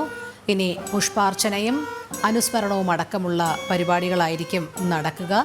നിരവധി പ്രമുഖ വ്യക്തിത്വങ്ങൾ വിവേകാനന്ദ സ്ക്വയറിൽ എത്തിച്ചേർന്നിട്ടുണ്ട്. BJP നേതാവായ സുരേഷ് കുമാർ, ഒപ്പം RSS പ്രവർത്തകർ എല്ലാവരും എത്തിച്ചേർന്നിട്ടുണ്ട്. അല്പസമയങ്ങൾക്കകം തന്നെ കേന്ദ്രമന്ത്രി സുരേഷ് ഗോപി എത്തിച്ചേരും, പുഷ്പാർച്ചന നടത്തും എന്നാണ് അറിയാൻ കഴിയുന്നത്. പുഷ്പാർച്ചനയും ഇപ്പോൾ പുരോഗമിക്കുന്നുണ്ട്. നമുക്ക് തത്സമയ ദൃശ്യങ്ങളിലേക്ക് പോകാം.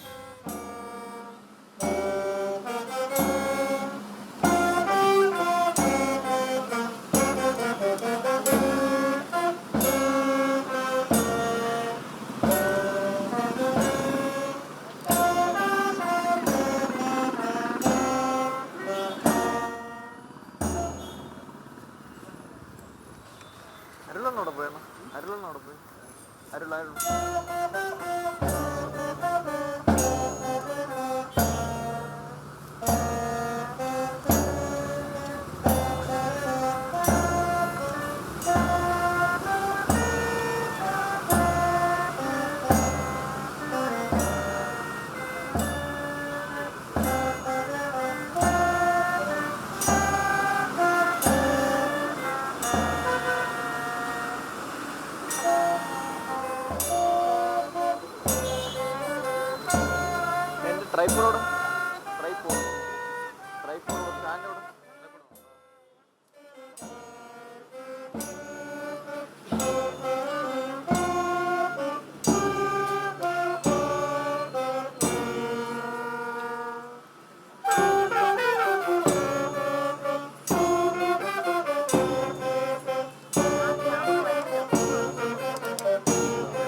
അങ്ങനെ ഇന്നത്തെ പ്രത്യേക പുത്തൻപുലരിയുടെ സമയം ഇന്ന് അവസാനിക്കുകയാണ്. 8:30 ആയിട്ടുള്ളൂ എന്നറിയാം, കാരണം പുത്തൻപുലരിയുടെ തന്നെ ഭാഗമാണെങ്കിലും ഇതിന് പുറത്ത് ഒരു പരിപാടിയുണ്ട്. വന്ദേ വിവേകാനന്ദം. സ്വാമി വിവേകാനന്ദ ഒട്ടനവധി കമൻറ്റുകൾ കണ്ടു. മറ്റൊരു ചാനലും ചെയ്യാൻ ധൈര്യപ്പെട്ടില്ല. വിജിൻ മേനോൻ്റെ കമൻറ്റ് കണ്ടു. വിജിൻ സമയം ഇല്ലാത്തത് കൊണ്ടായിരുന്നു അതിലേക്ക് കടക്കാത്തത്. അങ്ങയുടെ കമൻറ്റ് കണ്ടു. വിഭാഗ് പ്രചാരക്ക് ഒരിക്കൽ കൂടി നാം കവടിയാറിലേക്ക് പോവുകയാണ്. കേന്ദ്രമന്ത്രി സുരേഷ് ഗോപി എത്തിയിരിക്കുകയാണ് വിവേകാനന്ദ സ്മൃതി മണ്ഡപത്തിൽ.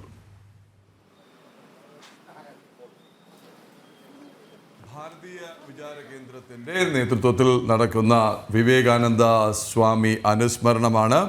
അവിടെ എല്ലാ വർഷവും സ്മൃതി ദിനത്തിലും സമാധി ദിനത്തിലും പുഷ്പാർച്ചന നടത്തുന്നുണ്ട്. വളരെ കൃത്യമായി സ്വാമി വിവേകാനന്ദൻ്റെ സ്മരണകൾ നിലനിർത്തിക്കൊണ്ട് പോകുന്നതിൽ പലർക്കൊപ്പം എന്ന വണ്ണം ഭാരതീയ വിചാര കേന്ദ്രവും മുൻകൈയെടുക്കുന്നു. ഇത്തവണ കേന്ദ്രമന്ത്രി സുരേഷ് ഗോപിയാണ് അവിടെ പുഷ്പാർച്ചനയ്ക്ക് അനുസ്മരണത്തിന് നേതൃത്വം നൽകാനായി എത്തിയിട്ടുള്ളത്. ഏതാനും നിമിഷങ്ങൾക്കുള്ളിൽ തന്നെ അത് നടക്കുമെന്നറിയാം. അതിന് തൊട്ട് മുമ്പാണ് നാം കണ്ടത് RSS അമ്പലമുക്കിലെ പേരൂർ ശ്രീകൃഷ്ണസ്വാമി ക്ഷേത്രത്തിന് മുന്നിൽ നിന്ന് ഘോഷ് സഞ്ചലൻ ആയി വിവേകാനന്ദ സ്മൃതി മണ്ഡപത്തിലേക്ക് കവടിയാറിലെ വിവേകാനന്ദ സ്ക്വയറിലേക്ക് എത്തിച്ചേർന്നത്.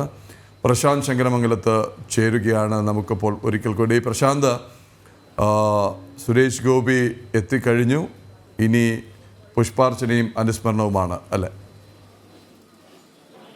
പ്രദീപ്, 2 പരിപാടികളാണ് വിവേകാനന്ദ ജയന്തിയോടനുബന്ധിച്ച് ഈ കവടിയാറിലെ വിവേകാനന്ദ സ്കോറിൽ സംഘടിപ്പിച്ചിരിക്കുന്നത്. ഒന്നാണ് നമ്മൾ ഈ പഥസഞ്ചലനം RSSന്റെ തിരുവനന്തപുരം മഹാനഗരത്തിന്റെ നേതൃത്വത്തിലുണ്ടായ നടന്ന ഘോഷ് സഞ്ചലനം. അത് ഘോഷ് സഞ്ചലനം അത് പേരൂർ ശ്രീകൃഷ്ണസ്വാമി ക്ഷേത്രത്തിൽ നിന്ന് ആരംഭിച്ച് ഈ വിവേകാനന്ദ സ്ക്വയറിൽ എത്തുകയും അവിടെ സമാപിക്കുകയും വിവേകാനന്ദ സ്വാമിയുടെ പൂർണ്ണകായ പ്രതിമയിൽ പുഷ്പാർച്ചന നടത്തി മാലയും പുഷ്പാർച്ചനയും നടത്തിയതോടുകൂടി അത് സമാപിക്കുകയും ചെയ്തു.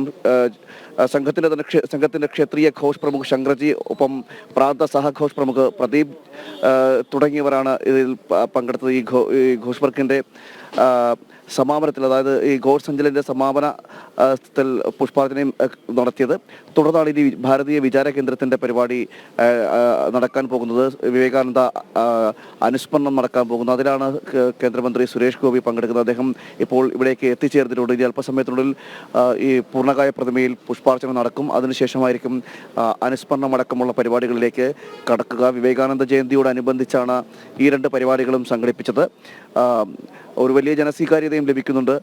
നിരവധി പേരാണ് ഇവിടേക്ക് ഈ യുവജന ദിനത്തിൻ്റെ ഭാഗമായി ഈ വിവേകാനന്ദ സ്ക്വയറിലേക്ക് എത്തിച്ചേർന്നത്. 2 പരിപാടികളാണ് ഇവിടെ ഇതിൻ്റെ ഭാഗമായി നടന്നത്. ഭാരതീയ വിചാര കേന്ദ്രത്തിൻ്റെ പരിപാടിയും അതോടൊപ്പം തന്നെ RSS മഹാനഗരം സംഘടിപ്പിച്ച ഘോഷ് സഞ്ചലനവും ആണ് ഇതിൻ്റെ ഭാഗമായി നടന്നത്. ഇനി അല്പസമയത്തിനുള്ളിൽ കേന്ദ്രമന്ത്രി സുരേഷ് ഗോപി ഇവിടേക്ക് വിവേകാനന്ദ സ്വാമിയുടെ പൂർണ്ണകായ പ്രതിമയിൽ പുഷ്പാർച്ചന നടത്തും. അതിനുശേഷം അനുസ്മരണ പരിപാടികളിലേക്ക് കടക്കുകയും ചെയ്യും. BJPയുടെ സംസ്ഥാന സെക്രട്ടറി ആയിട്ടുള്ള S. സുരേഷ് അടക്കമുള്ള നേതാക്കൾ ഇവിടേക്ക് എത്തിച്ചേർന്നിട്ടുണ്ട്. പുഷ്പാർച്ചന നടക്കുന്ന ദൃശ്യങ്ങളാണ് ഇപ്പോൾ നമ്മൾ കണ്ടുകൊണ്ടിരിക്കുന്നത്. അദ്ദേഹം പൂർണ്ണകായ പ്രതിമയ്ക്ക് മുന്നിലേക്ക് എത്തി പുഷ്പാർച്ചന നടത്തിയതിനു ശേഷം തിരിച്ച് എത്തിയതിനു ശേഷമായിരിക്കും മറ്റ് അനുസ്മരണ പരിപാടികളിലേക്ക് കടക്കുക. എന്തായാലും വിവേകാനന്ദ ജയന്തിയോടനുബന്ധിച്ച് വിപുലമായ രീതിയിലാണ് തിരുവനന്തപുരവും അനന്തപുരിയും വിവേകാനന്ദ സ്വാമിയെ അനുസ്മരിക്കുന്നത്. നമുക്കറിയാം, ഈ ദേശീയ യുവജന ദിനമായിട്ടാണ് വിവേകാനന്ദ ജയന്തി നാം ആചരിക്കുന്നത്.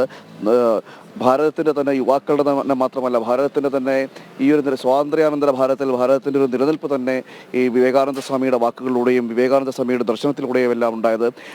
അദ്ദേഹത്തിൻ്റെ കാഴ്ചപ്പാടുകൾ, ഭാരതം എങ്ങനെയാകണം എന്നത്, സ്വാതന്ത്ര്യാനന്തരമായാലും ശരി, ആ ഭാരതം എങ്ങനെയാകണമെന്നൊരു കാഴ്ചപ്പാട് അദ്ദേഹത്തിൻ്റെ കാലം തൊട്ടേ ഉണ്ടായിരുന്നു. അദ്ദേഹത്തിൻ്റെ ദർശനത്തിൻ്റെ കൂടി അടിസ്ഥാനത്തിലാണ് ഇപ്പോൾ നീങ്ങി ചെയ്യുന്നത്. അതുകൊണ്ട് തന്നെയാണ് ഈ മാത്രമല്ല യുവാക്കളെ, കാരണം യുവാക്കളാണ് ഭാരതത്തിൻ്റെ ഭാവി സമ്പത്ത് എന്ന് ഉദ്ഘോഷിച്ച ഒരു മഹത് വ്യക്തിത്വം കൂടിയാണ് സ്വാമി വിവേകാനന്ദ. അതുകൊണ്ട് തന്നെ ദേശീയ യുവജന ദിനമായിട്ടാണ് വിവേകാനന്ദ സ്വാമിയുടെ ജയന്തിയെ ഭാരതീയർ കൊണ്ടാടുന്നത്. അതിൻ്റെ ഭാഗമായിട്ടാണ് ഇപ്പോൾ ഈ ചടങ്ങുകളും സംഘടിപ്പിച്ചിരിക്കുന്നത്. എന്തായാലും അല്പസമയത്തിനുള്ളിൽ ഇനി അനുസ്മരണം അനുസ്മരണ പരിപാടികൾ ഉണ്ടാകും. ദേശീയ യുവജന ദിനം, വിവേകാനന്ദ സ്വാമിയുടെ ജന്മദിനത്തിൻ്റെ ഭാഗമായിട്ടാണ് ഇപ്പോൾ ഈ പുഷ്പാർച്ചന നടക്കുന്നത്. തിരുവനന്തപുരത്ത് 2 പരിപാടികളാണ് ഇപ്പോൾ നടന്നുകൊണ്ടിരിക്കുന്നത്. ഒന്ന് ഭാരതീയ വിചാര കേന്ദ്രം സംഘടിപ്പിക്കുന്ന പരിപാടിയും അതോടൊപ്പം RSS മഹാനഗരത്തിൻ്റെ നേതൃത്വത്തിൽ പേരൂർ ശ്രീകൃഷ്ണസ്വാമി ക്ഷേത്രത്തിൽ നിന്ന് ആരംഭിച്ച ഘോഷ് സഞ്ചലനമാണ്. ഏകദേശം 100ഓളം പ്രവർത്തകർ ഈ ഘോഷ് സഞ്ചലനത്തിൻ്റെ ഭാഗമായി അണിനിരക്കുകയും ചെയ്തു. അതിനുശേഷം കവടിയാറിലെ വിവേകാനന്ദ സ്ക്വയറിലേക്ക് എത്തിച്ചേരുകയും സഞ്ചലനം തുടർന്ന് സ്വാമിയുടെ പൂർണ്ണകായ പ്രതിമയിൽ പുഷ്പാർച്ചന നടത്തിയതോടുകൂടി ഘോഷ് സഞ്ചലനം സമാപിക്കുകയും ചെയ്തു. ഇനി നടക്കാനിരിക്കുന്ന പരിപാടിയാണ് ഭാരതീയ വിചാര കേന്ദ്രത്തിൻ്റെ നേതൃത്വത്തിൽ നടത്തുന്ന അനുസ്മരണ പരിപാടി. അതിപ്പോൾ അങ്ങനെ പുത്തൻപുലരി പെട്ടെന്ന് അവസാനിപ്പിക്കാമെന്ന് നമ്മൾ കരുതിയപ്പോൾ തന്നെ സുരേഷ് ഗോപി വന്നിറങ്ങി. എന്തായാലും അതും കൂടി പ്രേക്ഷകരിലേക്ക് എത്തിക്കാൻ കഴിഞ്ഞ് 8:35 ആയിരിക്കുകയാണ്. ചെറിയൊരു ഇടവേളയ്ക്ക് ശേഷം വന്ദേ വിവേകാനന്ദ സ്മൃതി ദിനത്തിൽ ഞാനത് പറഞ്ഞു തുടങ്ങുന്നത് ഒട്ടനവധി പ്രേക്ഷകരുടെ പ്രതികരണം വന്നിട്ടുണ്ട്. നമ്മുടെ പതിവ് പ്രേക്ഷകർ ആവർത്തിച്ച് ആശംസകൾ അറിയിക്കുന്നുണ്ട്. എല്ലാവർക്കും നന്ദി. ഒപ്പം തന്നെ വിജിൻ മേനോൻ സമയമില്ലാത്തതുകൊണ്ടാണ് പറയാത്തത്. ഞങ്ങളുടെ വിഭാഗ് പ്രചാരകമായിരുന്നു നന്ദേട്ടൻ. സാവർക്കറെ കുറിച്ച് പഠിക്കാൻ ഞങ്ങളെ പ്രേരിപ്പിച്ചത് നന്ദേട്ടനാണ് എന്ന വിജിൻ മേനോൻ്റെ കമൻ്റ് ഉണ്ടായിരുന്നു. എല്ലാ പ്രിയപ്പെട്ട പ്രേക്ഷകർക്കും, കാര്യം ഒരു പേരെടുത്ത് പറഞ്ഞാൽ ഇത്രയും പേര് പറയാനുള്ള സമയം നമ്മുടെ അടുത്ത പരിപാടിയുടെ സമയമാണ് അപഹരിക്കുക. ഇപ്പോൾ തന്നെ ഒരു 5 മിനിറ്റ് അധികം വൈകിയാണ് വണ്ടി ഓടുന്നത്. ഇതിന് ശേഷമാണ് 9 മണിക്കുള്ള ലൈവ് റിപ്പോർട്ട്സിലേക്കും പോകേണ്ടത്. ഇടവേളയ്ക്ക് ശേഷം വന്ദേ വിവേകാനന്ദം പുത്തൻപുലരിയുടെ ഇന്നത്തെ പ്രത്യേക എഡിഷൻ ഇവിടെ സമാപിക്കുന്നു. എല്ലാവർക്കും നന്ദി, നമസ്തേ.